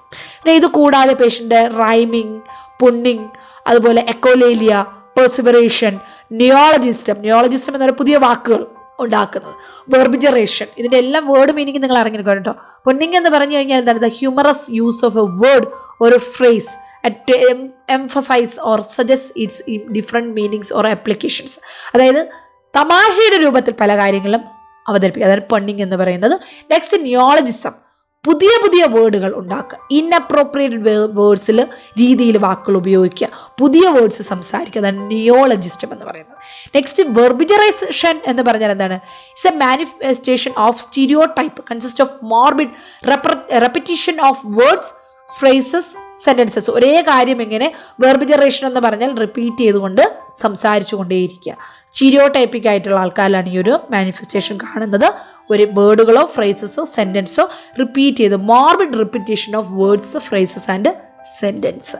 അപ്പോൾ ഇത്രയുമാണ് നമ്മുടെ സ്പീച്ചിനകത്ത് വരുന്ന കാര്യങ്ങൾ. അപ്പോൾ നമ്മൾ ഈ ഒരു ന്യൂ വേർഡ്സ് എല്ലാം നമ്മൾ പഠിക്കുന്നുണ്ട്. നിങ്ങളിപ്പോൾ ഈ ഒരു സ്ട്രക്ചർ മാത്രം മെൻ്റൽ സ്റ്റാറ്റസ് എക്സാമിനേഷനിൽ പഠിച്ചു പോയാൽ മതി. അപ്പോൾ ഇതിൻ്റെ എല്ലാം ഡീറ്റെയിൽ ക്ലാസ് വേണമെങ്കിൽ നിങ്ങളുടെ ട്യൂഷന് ജോയിൻ ചെയ്യുക. അല്ല എങ്കിൽ നമ്മുടെ യൂട്യൂബിലുള്ള ഫ്രീ വീഡിയോസൊക്കെ ഉപയോഗിച്ച് നിങ്ങളുടെ ടെക്സ്റ്റ് ബുക്കിലുണ്ടെങ്കിൽ അതിൻ്റെ മീനിങ് ഒക്കെ കണ്ടെത്തി നിങ്ങൾ സ്വയം പഠിക്കുക. അപ്പോൾ എന്ത് തന്നെയായാലും ഇതെല്ലാം കൃത്യമായിട്ട് നിങ്ങൾ പഠിക്കണം. ഈ ഒരു മെൻ്റൽ സ്റ്റാറ്റസ് എക്സാമിനേഷനിൽ നമ്മൾ പഠിക്കുന്ന ഈ വേർഡ്സ് എല്ലാം തന്നെ എന്താണ്, വളരെ ഇമ്പോർട്ടൻ്റ് ആണ്. നിങ്ങൾ ഇനി അങ്ങോട്ട് പഠിക്കുന്ന 15 യൂണിറ്റിലും ടോട്ടലി നിങ്ങൾക്ക് മെൻ്റൽ ഹെൽത്ത് നഴ്സുകൾ 15 യൂണിറ്റ് ഉണ്ട്, ഫസ്റ്റും സെക്കൻഡും കൂടെ ചേർത്ത്. ഈ 15 യൂണിറ്റിലും ഈ വേർഡ്സ് പല സ്ഥലങ്ങളിൽ നിങ്ങൾ റിപ്പീറ്റ് ചെയ്ത് പഠിക്കും. അതുപോലെ തന്നെ നിങ്ങളുടെ 2 മാർക്കിൻ്റെ എല്ലാ ക്വസ്റ്റ്യൻസ് ഈ വേർഡ്സ് മിക്സ് ചെയ്തിട്ടായിരിക്കും. ഡിഫറൻസ് ബിറ്റ്വീനും ആൻസർ ബ്രീഫ്ലി എന്ന് പറഞ്ഞിട്ടും അല്ലെങ്കിൽ ഗീവ് റീസൺ എന്ന് പറഞ്ഞിട്ടൊക്കെ ആയിരിക്കും ക്വസ്റ്റ്യൻ അവിടെ വരുന്നത്. നെക്സ്റ്റ് 4th കമ്പോണൻറ്റ്, 10 കമ്പോണൻസ് ഉള്ളതിൽ 4ാമത്തെ കമ്പോണൻറ്റ് ദാറ്റ് ഈസ് മൂഡ്. ആ പേഷ്യൻ്റെ മൂഡ് എങ്ങനെയായിരുന്നു? അതിൽ subjective mood, objective mood, range, reactivity, appropriateness, congruity, lability. ഇത്രയും കാര്യങ്ങൾ നമ്മളവിടെ ചെക്ക് ചെയ്യണം. First one, objective. പേഷ്യൻ്റ് ഡിപ്രസ്ഡ് ആണോ? നമ്മൾ കാണുമ്പോൾ പേഷ്യൻ്റ് എങ്ങനെയാണ്? ഡിപ്രസ്ഡ് ആണോ, യൂഫോറിക് ആണോ, എലേറ്റഡ് ആണോ, ബ്ലണ്ടഡ് ആണോ, ഫ്ലാറ്റ് ആണോ, ഡിസ്ഫോറിക് ആണോ, ഇറിറ്റബിൾ മൂഡാണോ, എക്സാൾട്ടേഷൻ കാണുന്നുണ്ടോ, എക്സ്റ്റസി കാണുന്നുണ്ടോ, എക്സ്പാൻസീവ് മൂഡാണോ, കാമാണോ, ടെൻസ്ഡ് ആണോ, ഇറിറ്റേറ്റഡ് ആണോ, ന്യൂട്രൽ ആണോ, റിലാക്സ്ഡ് ആണോ, എക്സൈറ്റഡ് ആണോ, പേഷ്യൻറ്റിനെ കാണുമ്പോൾ നമുക്ക് തോന്നുന്നത് അതവിടെ എഴുതുക. ഇനി നമ്മൾ പേഷ്യൻ്റ് ഈ പറഞ്ഞ ഇതിൻ്റെ എല്ലാം മീനിങ് ഇവിടെ കൊടുത്തിട്ടുണ്ട്. ഇലേഷൻ എന്ന് പറഞ്ഞാൽ എന്തായാലും ഭയങ്കരമായിട്ട് സന്തോഷമായിരിക്കുക, euphoria, triumph and intense self satisfaction, ഞാൻ എല്ലാം പൂർണ്ണതയിലെത്തി എന്നുള്ള self satisfaction. Optimism, increased psychomotor activity ഒക്കെ ഇലേഷനിൽ കാണാം. യൂഫോറിക് എന്ന് പറഞ്ഞാൽ ഭയങ്കര എക്സൈറ്റ്മെൻറ്റും ഇൻറ്റൻസ് ഫീലിങ്ങും വെൽ ബീയിങ്ങും ഹാപ്പിനെസ്സും തോന്നുന്നു. നെക്സ്റ്റ്, ഡിസ്ഫോറിക് എന്ന് പറഞ്ഞാൽ അൺപ്ലസൻറ്റ്, അൺകംഫർട്ടബിൾ, ഡിസ്സാറ്റിസ്ഫൈഡ് മൂഡ്, ആ ഒരു സാഡ്നെസ്, ആങ്സൈറ്റി, ഇറിറ്റബിലിറ്റി കാണുന്നു. അതുപോലെ irritable mood, state in which easily annoyed, പെട്ടെന്ന് ഒരു ദേഷ്യം വരുന്നത്, ഭയങ്കര ടെൻസ്ഡ് ആയിട്ടുള്ള ഒരു ഇറിറ്റബിൾ മൂഡാണ്. അതുപോലെ എക്സ്റ്റസി, സ്റ്റേറ്റ് ഓഫ് എക്സ്ട്രീം ഹാപ്പിനെസ്സിനെയാണ് എക്സ്റ്റസി എന്ന്. I am the level of ecstasy, extreme happiness. When feeling pleasure, especially when we are feeling pleasure, we will tell we are in the ecstasy mode. Next, exaltation, feeling of intense elation and delusion of grandeur, ഞാനാണ് എല്ലാത്തിനും മേലെ എന്ന് തോന്നുന്ന ഒരവസ്ഥ, delusion of grandeur. ഡെല്യൂഷൻസും അതിൻ്റെ ടൈപ്സൊക്കെ വളരെ important ആണ്. Next, expansive mood, expression of feeling without resistance, അതായത് ഒരു റെസ്ട്രെയിൻസും ഒന്നുമില്ലാതെ തന്നെ ഓവറായിട്ടുള്ള ഒരു ഫീലിങ്സ്, എക്സ്പാൻസീവ് മൂഡ് കാണിക്കുന്നു. നെക്സ്റ്റ്, റേഞ്ച്, ഒരു വൈഡ് മൂഡാണോ, റെസ്ട്രിക്റ്റഡ് മൂഡാണോ, എത്ര സമയം ആ ഒരു മൂഡ് നിലനിൽക്കുന്നുണ്ട്, സാഡാണോ, ആംഗ്രി ആണോ, അതൊക്കെ നോക്കുന്നു. നെക്സ്റ്റ്, റിയാക്ടിവിറ്റി, പേഷ്യൻ്റെ റിയാക്ടിവിറ്റി എങ്ങനെയാണ്, പ്ലസൻറ്റും അതോ റിയാക്ടിവിറ്റി ഒന്നും ഇല്ലയോ, അതോ ഒരു സ്റ്റിമുലസിൽ എങ്ങനെയാണ് റെസ്പോണ്ട് ചെയ്യുന്നത്, റിയാക്ടിവിറ്റി അത് നോട്ട് ചെയ്യാം. അപ്പോൾ ഇത്രയുമാണ് fourth component. Next, fifth component, effect. അതിൽ നമ്മൾ നോക്കുന്നത് പേഷ്യൻ്റ് എത്തനിക് ആണോ, ജോയ് ആണോ, ഹെയ്റ്റ് ആണോ, ആങ്കർ ആണോ, എസ്തനിക് ആണോ, ഫിയർ ആണോ, സാഡ്നെസ് ആണോ, ആങ്സൈറ്റി ആണോ, ഷെയിം ആണോ, ഫ്ലാറ്റ് മൂഡാണോ, അതായത് പേഷ്യൻ്റ് എന്താ പറയുക, ഒരു സൈൻസ് സിംറ്റംസ് എന്തെങ്കിലും കാണുന്നുണ്ടോ, അതോ നിയർ ഫ്ലാറ്റ് ആണോ, അതായത് നിയർ ആ ഒരു എക്സ്പ്രഷൻ കാണിക്കുന്നതിന് അടുത്താണോ, അതോ പ്രത്യേകിച്ച് എക്സ്പ്രഷൻ സയൻസ് ഒന്നും ഇല്ലയോ എന്താണെന്ന് എഴുതുക. അടുത്ത, blunt, absolute no expression, no emotional reactions ആണ് ബ്ലണ്ട്. കൺസ്ട്രക്റ്റഡ് ആണെങ്കിൽ എന്താണ്, reduction in intensity of emotion. അവിടെ ഇമോഷൻസ് ഉണ്ട്, പക്ഷെ എല്ലാം എന്താ, വളരെ കുറച്ച്, സിവിയർ ഒന്നുമല്ല, കുറച്ച് ഒരു കുറവുണ്ട്, കൺസ്ട്രക്റ്റഡ് എന്ന് പറയാം. പിന്നെ restricted, mild reduction in range, വളരെ കുറച്ച് കൺട്രോൾഡ് ആയിട്ടുള്ള റിയാക്ഷൻസ്. എന്നാൽ ഇൻഅപ്രോപ്രിയേറ്റ് ആയിട്ടുള്ള എഫക്ഷൻ ഉണ്ടാകുന്നു. അതുപോലെ incongruent, discordance between affective expression and content of speech, സംസാരിക്കുന്ന കാര്യങ്ങളും ആ കാണിക്കുന്ന എക്സ്പ്രഷൻ തമ്മിലുള്ള ഒരു ചേർച്ചയില്ലായ്മ. നെക്സ്റ്റ്, ലബൈൽ എഫക്റ്റ്, അതായത് അൺസ്റ്റേബിൾ ചേഞ്ചസ്, ഇമോഷൻസിൻ്റെ സാഹചര്യങ്ങളുമായിട്ട് ചേർച്ചയില്ലാത്ത രീതിയിലുള്ള അൺസ്റ്റേബിൾ ആയിട്ടുള്ള ചേഞ്ചസ് ഉണ്ടാകുന്നു, ലബൈൽ എഫക്റ്റ്. അതുപോലെ affective incontinence, inability to control the affect, അവനവനെ എന്ത് ചെയ്യാൻ പറ്റുന്നു, അവിടെ കൺട്രോൾ ചെയ്യാൻ പറ്റുന്നില്ല. ഇൻകോണ്ടിനൻസ് എന്ന് പറഞ്ഞാൽ അൺകൺട്രോൾഡ് എന്നുള്ള അർത്ഥമാണ്, അൺകൺട്രോൾഡ് എഫക്റ്റ്, അതാണ് ഇനബിലിറ്റി ടു കൺട്രോൾ. ഇതെല്ലാമാണ് എഫക്റ്റിൽ വരുന്നത്. Next, sixth component, that is thought, അവരുടെ ചിന്തകൾ എന്തൊക്കെയാണ്, disorder of form of thought, disorder of stream of thought, disorder of possession of thought, content of thought. അപ്പോൾ അതിൽ disorder of form of thought, അപ്പോൾ actually നിങ്ങൾ എക്സാമിന് എഴുതുമ്പോൾ ആ ഹെഡിങ്സ് മാത്രം അവിടെ എഴുതിയാൽ മതി. Disorder of form of thought, അതായത് അവർ സംസാരിക്കുന്ന വാക്കുകൾ, ആ സംസാരിക്കുന്ന വാക്കുകളുടെ അർത്ഥം, എന്തെങ്കിലും ചിന്തിക്കുന്നതിൽ തെറ്റായിട്ടുള്ള കാര്യങ്ങൾ ചിന്തിക്കുന്നുണ്ടോ എന്നുള്ളത് മെയിൻറ്റെയിൻ ചെയ്യുക. അതിൽ disorder of stream of thought, അത്രത്തോളം ഡീറ്റെയിൽ ആയിട്ട് നിങ്ങൾ പോകേണ്ട. റിട്ടാർഡഡ് തിങ്കിങ് ആണോ, നോർമലി തിങ്ക് ചെയ്യുന്നുണ്ടോ, ആവശ്യത്തിനുള്ള തിങ്കിങ് ഉണ്ടോ, അല്ലെങ്കിൽ ഓവർ തിങ്കിങ് ഉണ്ടോ, ക്ലാരിറ്റി ഇല്ലാത്ത തിങ്കിങ് ആണോ, അതോ ഫുൾ ഫസിനെസ് ആണോ, അതോ ഒരു മാനിക് സ്റ്റൂപ്പർ ആണോ, അതോ അറ്റൻഷൻ ഇല്ലാത്തൊരവസ്ഥയാണോ, കോൺസെൻട്രേഷൻ ഇല്ലാത്തൊരവസ്ഥയാണോ, ഫ്ലൈറ്റ് ഓഫ് ഐഡിയാസ്, അതായത് എന്താ പറയുക, ഫ്രീക്വൻറ്റ് ഷിഫ്റ്റിംഗ്, ഒരു കാര്യം സംസാരിക്കുന്നു അവിടെ നിന്ന് മറ്റൊരു ഐഡിയയിലോട്ട് പോകുന്നു, അതിനെയാണ് ഫ്ലൈറ്റ് ഓഫ് ഐഡിയാസ് എന്ന് പറയുന്നത്. അപ്പോൾ ഇതുപോലെയുള്ള എന്തെങ്കിലും പ്രോബ്ലംസ് അവിടെ കാണുന്നുണ്ടോ?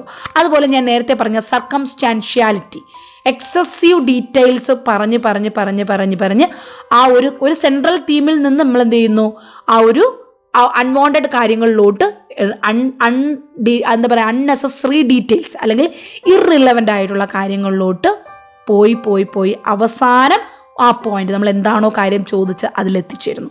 അതിനെയാണ് സർക്കംസ്റ്റാൻഷ്യാലിറ്റി എന്ന് പറയുന്നത്. അതായത് ആവശ്യമില്ലാത്ത കുറേ കാര്യങ്ങൾ പറഞ്ഞ് അവസാനം പോയിന്റിലെത്തുന്നു. അത് സർക്കംസ്റ്റാൻഷ്യാലിറ്റി. Next tangentiality. അപ്പോൾ അതായത് അവിടെ എന്ത് ചെയ്യുന്നു, ഒരു കാര്യത്തിൽ പറഞ്ഞു, പക്ഷെ ആ ഗോള് പിന്നെ ഡൈവേർട്ട് ചെയ്ത് ആവശ്യമില്ലാത്ത കുറേ കാര്യങ്ങൾ പറഞ്ഞ് പോകുന്നു. അതിന് ടാൻജൻഷ്യാലിറ്റി. എന്നാൽ കറക്റ്റ് പോയിന്റിലോട്ട് എത്തുന്നും ഇല്ല. അതിന് ടാൻജൻഷ്യാലിറ്റി. അതുപോലെ ഇൻകൊഹിറൻറ്റ്. അപ്പം നേരത്തെ പറഞ്ഞതുപോലെ ഒരു കണക്റ്റഡ് അല്ലാത്ത ഇൻകോംപ്രിഹെൻസീവ് സ്പീച്ചായിട്ട് അൺഇൻ്റലിജിബിൾ ആയിട്ടുള്ള ഒരു കണക്റ്റഡ് അല്ലാത്ത ഒരു കാര്യങ്ങളായിരിക്കും അവിടെ ഇൻകൊഹിറൻ്റ് ആയിട്ടായിരിക്കും സംസാരിക്കുന്നത്. ഇതെല്ലാം തോട്ടിൽ വരുന്ന ഡിസോർഡേഴ്സ് ആണ്. അതുപോലെ പേഴ്സിവറേഷൻ, നമ്മൾ നേരത്തെ പറഞ്ഞ കണ്ടിന്യൂറ്റി ഇല്ല, തുടർച്ചയില്ല പറയുന്ന കാര്യങ്ങളിൽ, ഇതെല്ലാം നമുക്കവിടെ നോട്ട് ചെയ്യാം. അതുപോലെ ഒരു കാര്യം സംസാരിച്ചുകൊണ്ടിരിക്കുന്നതിൻ്റെ ഇടയ്ക്ക് പെട്ടെന്ന് ആ സംസാരിക്കുന്ന കാര്യത്തിൽ കണ്ടന്റിൽ ബ്ലോക്ക് വരുന്നു, ചിന്തിക്കാൻ പറ്റുന്നില്ല, പിന്നെ അതിന് തോട്ട് ബ്ലോക്ക് എന്ന് പറയുന്നു. അതുപോലെ എക്കോലേലിയ, അതായത് സംസാരിക്കുന്ന കാര്യങ്ങൾ റിപ്പീറ്റഡ് ആയിട്ട് സംസാരിച്ചുകൊണ്ടിരിക്കുന്നു. Thought alienation, thought insertion, thought broadcasting, ഇതുപോലുള്ള പ്രോബ്ലംസ് എന്തെങ്കിലും ഉണ്ടാകുന്നുണ്ടോ? ഒരേ കാര്യം തന്നെ റിപ്പീറ്റഡ് ആയിട്ട് ഒബ്സഷൻ ഉണ്ടാകുന്നുണ്ടോ, റുമിനേഷൻ ഉണ്ടാകുന്നുണ്ടോ? ഇതെല്ലാം നമ്മളവിടെ തോട്ടിൽ മെൻഷൻ ചെയ്യും. അതുപോലെ സംസാരിക്കുമ്പോൾ ചിന്തിക്കുന്ന കാര്യങ്ങൾ പേഷ്യൻ്റ് സൂയിസൈഡൽ തോട്ട്സിനെ കുറിച്ച് സംസാരിക്കുന്നുണ്ടോ, ഹോമിസൈഡൽ തോട്ട്സിനെ കുറിച്ച്, ഐഡിയാസിനെ കുറിച്ച് സംസാരിക്കുന്നുണ്ടോ, ഡീ റിയലൈസേഷനെ കുറിച്ച് സംസാരിക്കുന്നുണ്ടോ, ഡീ പേഴ്സണലൈസേഷൻ എന്തെങ്കിലും കാണുന്നുണ്ടോ? ഇതെല്ലാം നമ്മളവിടെ ആ സംസാരിക്കുന്ന കാര്യങ്ങളിൽ നിന്ന് നമുക്ക് മനസ്സിലാക്കാൻ പറ്റും. പേഷ്യൻ്റ് സൂയിസൈഡൽ ടെൻഡൻസി ഉണ്ടോ, അതോ സ്വയം എന്താ പറയുക ഹോമിസൈഡൽ ഐഡിയാസ് എന്തെങ്കിലും ഉണ്ടോ? ഇതെല്ലാം നമ്മളവിടെ നോട്ട് ചെയ്യാം. ഐഡിയ ഓഫ് റെഫറൻസ്, ഡെല്യൂഷൻസ് എന്തെങ്കിലും ഉണ്ടോ, ഇല്യൂഷൻസ് എന്തെങ്കിലും ഉണ്ടോ, ഗ്രാൻഡിയോസിറ്റി എന്തെങ്കിലും പേഷ്യൻറ്റിൽ കാണുന്നുണ്ടോ, പേഴ്സിക്യൂട്ടറി എന്തെങ്കിലും കാണുന്നുണ്ടോ? ഇതെല്ലാം നമ്മൾ ഡെല്യൂഷനിലെ ടൈപ്സിൽ പഠിക്കും. പേഴ്സിക്യൂട്ടറി, ഗ്രാൻഡിയോസിറ്റി, റെട്ടോമാനിക് എന്തെങ്കിലും ആണോ എന്നുള്ളത്, ഇതെല്ലാം തോട്ട്സിൽ മെയിൻറ്റെയിൻ ചെയ്യുക. പേഷ്യൻ്റ് ജലസ് ആണോ, പാരനോയിക് ആണോ, നെഗേഷൻ ആണോ, നിഹിലിസ്റ്റിക് ആണോ, ഇല്യൂഷൻ. അടുത്തത് ഏഴാമത്തതാണ് പെർസെപ്ഷൻ. അതിൽ വരുന്നതാണ് ഇല്യൂഷൻ. ഇല്യൂഷൻ എന്ന് വെച്ച് പറഞ്ഞാൽ ഒരു കാര്യം മിസ് അണ്ടർസ്റ്റാൻഡ് ചെയ്യുക, മിസ് ഇൻ്റർപ്രിറ്റേറ്റ് ചെയ്യുക, അല്ലെങ്കിൽ ഹാലൂസിനേഷൻ. ഒരു കാര്യം കണ്ട് വേറൊന്നായിട്ട് തെറ്റിദ്ധരിക്കുന്നതിന് ഇല്യൂഷൻ എന്നും, ഇല്ലാത്ത കാര്യം ഉണ്ടെന്ന് പറയുന്നതിന് ഹാലൂസിനേഷൻ എന്ന് പറയുന്നത്. അതിൻ്റെ പല ടൈപ്സും ഉണ്ട്. അപ്പോൾ നമുക്കതൊക്കെ ഡീറ്റെയിൽ ആയിട്ട് അല്ലാതെ പഠിക്കാം. ഇല്യൂഷൻ തന്നെ ഒപ്റ്റിക്കൽ ഇല്യൂഷൻ ഉണ്ട്, ഓഡിറ്ററി ഇല്യൂഷൻ ഉണ്ട്, ടാക്റ്റൈൽ ഇല്യൂഷൻ ഉണ്ട്. ഹാലൂസിനേഷനും അതുപോലെ ഓഡിറ്ററി ഹാലൂസിനേഷനും, വിഷ്വൽ ഹാലൂസിനേഷനും, ഓൾഫാക്ടറി ഹാലൂസിനേഷനും, ജസ്റ്റേറ്ററി ഹാലൂസിനേഷനും, ടാക്റ്റൈൽ ഹാലൂസിനേഷൻ, ഇതെല്ലാം ഞാനിവിടെ ഡീറ്റെയിൽ ആയിട്ട് എക്സ്പ്ലെയിൻ ചെയ്താൽ ഇന്ന് 3 മണിക്കൂർ എടുത്താലും ഇതൊന്നും തീരത്തില്ല. അപ്പോൾ അതുകൊണ്ട് തന്നെ ഹെഡിങ്സ്, മെൻ്റൽ സ്റ്റാറ്റസ് എക്സാമിനേഷനിൽ നിങ്ങൾ എഴുതേണ്ട ഹെഡിങ്സ് മാത്രം ഇവിടെ പഠിക്കുക. നമുക്ക് പർട്ടിക്കുലർ കണ്ടീഷൻസ് വരുമ്പോൾ ഇതിനെല്ലാം ഡീറ്റെയിൽ ആയിട്ട് പറഞ്ഞു തരാം. ഇല്യൂഷൻ എന്താണ്, ഹാലൂസിനേഷൻ എന്താണ്, അതിലെന്തെങ്കിലും ഉണ്ടോ എന്ന് എഴുതുക. Next 7th component, that is cognitive function. നമ്മൾ കൊഗ്നിറ്റീവ് പ്രോസസ്സുകൾ സൈക്കോളജിയിൽ കുറേ പ്രോസസ്സുകൾ പഠിച്ചു. അറ്റൻഷൻ പഠിച്ചു, കോൺസെൻട്രേഷൻ പഠിച്ചു, മെമ്മറി പഠിച്ചു, ഇൻ്റലിജൻസ് പഠിച്ചു, അബ്സ്ട്രാക്ഷൻ പഠിച്ചു അല്ലേ. അപ്പോൾ ഇതിലെല്ലാം എന്തെങ്കിലും പ്രോബ്ലംസ്, പേഷ്യൻ്റെ അറ്റൻഷൻ ഡിജിറ്റ് ബാക്ക്വേർഡ് ആണോ, ഫോർവേഡ് എണ്ണുമ്പോൾ കറക്റ്റായിട്ട് എണ്ണുന്നുണ്ടോ, നോർമലി അവേക്ക് ആണോ, അറ്റൻറ്റീവ് ആണോ, അറ്റൻഷൻ ഇല്ലാത്ത വ്യക്തിയാണോ, എങ്ങനെയാണെന്നുള്ളത് എഴുതുക. അതുപോലെ നോർമൽ കോൺസെൻട്രേഷൻ അവിടെ പേഷ്യൻ്റിനുണ്ടോ അത് മെൻഷൻ ചെയ്യുക. പേഷ്യൻ്റെ മെമ്മറി എങ്ങനെയാണ്, ഇമ്മീഡിയറ്റ് മെമ്മറി എങ്ങനെയാണ്, ഷോർട്ട് ടേം മെമ്മറി എങ്ങനെയാണ്, റിമോട്ട് മെമ്മറി എങ്ങനെയാണ്, റീസെൻറ്റ് മെമ്മറി എങ്ങനെയാണ്, അത് ചെക്ക് ചെയ്യാനുള്ള പല ടെസ്റ്റുകൾ നമ്മൾ പഠിച്ചിട്ടുണ്ട്. ആ ടെസ്റ്റുകളെല്ലാം നമ്മൾ ചെയ്താണ് ചെക്ക് ചെയ്യുന്നത്. അതുപോലെ പേഷ്യൻ്റെ ഇൻ്റലിജൻസ്, ചില സൈക്കാട്രിക് പേഷ്യൻസ് എന്ന് പറഞ്ഞാൽ ഭയങ്കര ഇൻ്റലിജൻസ് ആയിരിക്കും, ചിലരാണെങ്കിൽ ഒട്ടും തന്നെ ഒന്നും അറിഞ്ഞുകൂടാത്തായിരിക്കും. ആ ഒരു ക്വാളിഫിക്കേഷൻ അനുസരിച്ചിട്ടുള്ള ഒരു അറിവ് പോലും ചിലപ്പോൾ അവർക്ക് ഉണ്ടാകത്തില്ല. അപ്പോൾ അവരുടെ ഇൻ്റലിജൻസ് കപ്പാസിറ്റി എങ്ങനെയാണെന്നുള്ളത് ചെക്ക് ചെയ്യുക. എല്ലാ തരത്തിലുള്ള കൊഗ്നിറ്റീവ് ഫങ്ഷൻസും അവിടെ ചെക്ക് ചെയ്യുക. അബ്സ്ട്രാക്ഷൻ ചെക്ക് ചെയ്യുന്നു. പിന്നെ പേഷ്യൻറ്റിന് അടുത്ത് വരുന്നത് 9ാമത്തെ component insight. Awareness of abnormal behaviour, അതുപോലെ ഫിസിക്കൽ കോസസ് എന്തെങ്കിലും അട്രിബ്യൂട്ട് ചെയ്യുന്നുണ്ടോ, പേഷ്യൻ്റ് റിക്കഗ്നിഷൻ, പേഴ്സണൽ റെസ്പോൺസിബിലിറ്റി, ഞാൻ ആരാണ്, ഞാൻ എന്താണ് ഞാൻ ഇവിടെ വന്നത്, എന്തിനാണ് വന്നത്, എവിടെയാണ് വന്നത്, ട്രീറ്റ്മെൻറ്റ് എനിക്ക് വേണമോ, ഇതെല്ലാം അവർ എത്രത്തോളം അവെയറാണ്, അവരെ മനസ്സിലാക്കുന്നുണ്ടോ, അവർ ടീച്ചറാണെങ്കിൽ അവർ ടീച്ചറാണെന്ന് ഉൾക്കൊള്ളുന്നുണ്ടോ, അവരൊരു അമ്മയാണെങ്കിൽ അമ്മയാണെന്ന് ഉൾക്കൊള്ളുന്നുണ്ടോ, അവരെ ഇൻസൈറ്റ് എത്രത്തോളം ആണ്, അതും നമ്മൾ 9ാമത്തെ കമ്പോണൻറ്റിൽ മെൻഷൻ ചെയ്യണം. നെക്സ്റ്റ് ജഡ്ജ്മെൻറ്റ്, ഒരു കാര്യങ്ങൾ അനലൈസ് ചെയ്ത് അതിലൊരു ഉത്തരത്തിലൂടെ അതെന്താ പറയുക, ഒരു കൃത്യമായിട്ടുള്ള ഒരു അനാലിസിസ് നടത്തി ഒരു ജഡ്ജ്മെൻറ്റിലോട്ട് എത്തിച്ചേരാൻ പറ്റുന്നുണ്ടോ, അതായത് ബേസിക് നോളജ് സോഷ്യൽ സിറ്റുവേഷൻസിനെ കുറിച്ചും അപ്രോപ്രിയേറ്റ് ആയിട്ടുള്ള റെസ്പോൺസിനെ കുറിച്ചൊക്കെ അവർ കറക്റ്റായിട്ടുള്ള ജഡ്ജ്മെൻറ്റ് നടത്താൻ സാധിക്കുന്നുണ്ടോ. അതുപോലെ തന്നെ പേഴ്സണൽ ജഡ്ജ്മെൻറ്റ്, ഒരു സാമൂഹികമായിട്ടുള്ള കാര്യങ്ങളാണ് സോഷ്യൽ ജഡ്ജ്മെൻറ്റിൽ നോക്കുന്നത്, മറ്റൊന്ന് പേഴ്സണൽ ജഡ്ജ്മെൻറ്റ് നടക്കണം. അതായത് ഇൻഡിവിജ്വൽ പേഴ്സണൽ എക്സ്പെക്റ്റേഷൻസ്, പ്ലാനുകൾ, പേഴ്സണൽ ആയിട്ടുള്ള ജഡ്ജ്മെൻറ്റ് ഇൻഡാക്റ്റ് ആണോ, സോഷ്യൽ ജഡ്ജ്മെൻറ്റ് എല്ലാം ഇൻഡാക്റ്റ് ആണോ അതോ ഇംപെയർഡ് ആണോ എന്ന് ചെക്ക് ചെയ്ത് നോക്കുക. അപ്പോൾ ഇത്രയുമാണ് 10 കമ്പോണൻസ് മെൻ്റൽ സ്റ്റാറ്റസ് എക്സാമിനേഷൻ. അപ്പോൾ ഓരോ കമ്പോണൻസിലുമുള്ള ഈ ടെർമിനോളജീസ് കൃത്യമായിട്ട് നിങ്ങൾ അവിടെ എഴുതുക. Whether it is A normal, whether it is abnormal, അല്ലെങ്കിൽ മറ്റെന്തെങ്കിലും ഇമ്പയർമെൻ്റ് അവിടെ കാണുന്നുണ്ടോ ഇല്ലയോ എന്നാണ് നമ്മൾ മെൻ്റൽ സ്റ്റാറ്റസ് എക്സാമിനേഷനിൽ ചെക്ക് ചെയ്യുന്നത്. അപ്പോൾ ഈ ഒന്നുകൂടെ ഞാൻ പറയാം എന്തൊക്കെയാണ് 10 കമ്പോണൻസ് നമ്മളിവിടെ പറഞ്ഞത്. Components of MSc: appearance and behaviour, psychomotor activity, speech, mood, affect, thought, perception, cognitive functions, അതിൽ തന്നെ അറ്റൻഷൻ, കോൺസെൻട്രേഷൻ, മെമ്മറി, ഇൻ്റലിജൻസ് എല്ലാം നോക്കണം.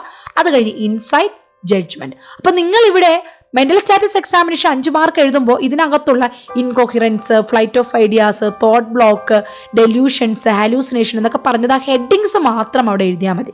അതിൻ്റെ മീനിങ് നിങ്ങൾ ഈ ഒരു വീഡിയോയിൽ കണ്ട മീനിങ് നിങ്ങൾ അവിടെ എഴുതണ്ട. മീനിങ് ഞാൻ തന്നത് നിങ്ങൾ അതിൻ്റെ അർത്ഥം എന്താണ് എന്നൊരു ക്വിക്കായിട്ട് മനസ്സിലാക്കാൻ വേണ്ടി മാത്രമാണ്. അപ്പോൾ നിങ്ങൾ മെൻ്റൽ സ്റ്റാറ്റസ് എക്സാമിനേഷൻ എഴുതുമ്പോൾ എന്താണ് വേർഡ്സ്, എന്തൊക്കെ അബ്നോർമാലിറ്റീസ് വരാം, എന്തൊക്കെ നോർമലായിട്ടുള്ള കാര്യങ്ങൾ അവിടെ കാണാം എന്നുള്ളത് മാത്രം, ടെർമിനോളജീസ് മാത്രം അവിടെ എഴുതുക. എന്നാൽ നിങ്ങൾ അതിൻ്റെ അർത്ഥം മനസ്സിലാക്കിയിരിക്കണം എന്താണ് എന്ന് പേഷ്യൻസിന് ചെക്ക് ചെയ്യാൻ വേണ്ടിയിട്ട്. അപ്പോൾ ഇതുപോലെയാണ് ഡീറ്റെയിൽ ആയിട്ട് MSc പഠിക്കുക. It's very very important question for your 6th sem exam. Okay, മറ്റൊരു കാര്യം കൂടി പറയുന്നു. 1st സെം മുതൽ 7th സെം വരെയുള്ള എല്ലാ ബാച്ചസിന് നമ്മൾ ക്ലാസ് കൊടുത്തു വരുന്നുണ്ട്. ട്യൂഷൻ ക്ലാസ്, അതായത് സിലബസ് ബേസ്ഡ് ഡീറ്റെയിൽ ആയിട്ടുള്ള മലയാളത്തിൽ എക്സ്പ്ലെയിൻ ചെയ്ത ക്ലാസ്സും ഓരോ ചാപ്റ്ററിൻ്റെയും നോട്ടും, ഓരോ ചാപ്റ്ററിലും എക്സാമിന് നിങ്ങൾക്ക് ഷുവറായിട്ട് ചോദിക്കാൻ ചാൻസ് ഉള്ള ക്വസ്റ്റ്യൻസിൻ്റെ ലിസ്റ്റും, previous year question paper discussion ക്ലാസ്സസും MCQസും ഉൾപ്പെടെയുള്ള ഡീറ്റെയിൽ മെറ്റീരിയൽസ് നിങ്ങൾക്ക് ഷെയർ ചെയ്യുന്നതായിരിക്കും. താല്പര്യമുള്ളവർക്ക് കോഴ്സിന് ജോയിൻ ചെയ്യാം. ഓൾറെഡി എല്ലാ കോഴ്സുകളും ഓൺഗോയിങ് ആണ്, നിങ്ങൾക്ക് അതിൽ ജോയിൻ ചെയ്യാം. ഓൾറെഡി കൊടുത്തിട്ടുള്ള എല്ലാ മെറ്റീരിയൽസും ഫസ്റ്റ് ഡേ തന്നെ നിങ്ങൾക്ക് അവൈലബിൾ ആയിരിക്കും. ഓക്കെ, താല്പര്യമുള്ളവർക്ക് ഈ നമ്പറിൽ നമ്മുടെ ഓഫീസ് നമ്പറിൽ കോൺടാക്ട് ചെയ്യാം. 8891127927. ഇതാണ് നമ്മുടെ ഓഫീസ് നമ്പർ. ഇതിൽ വാട്സാപ്പ് ചെയ്യുക. Okay, thank you for watching. Bye bye.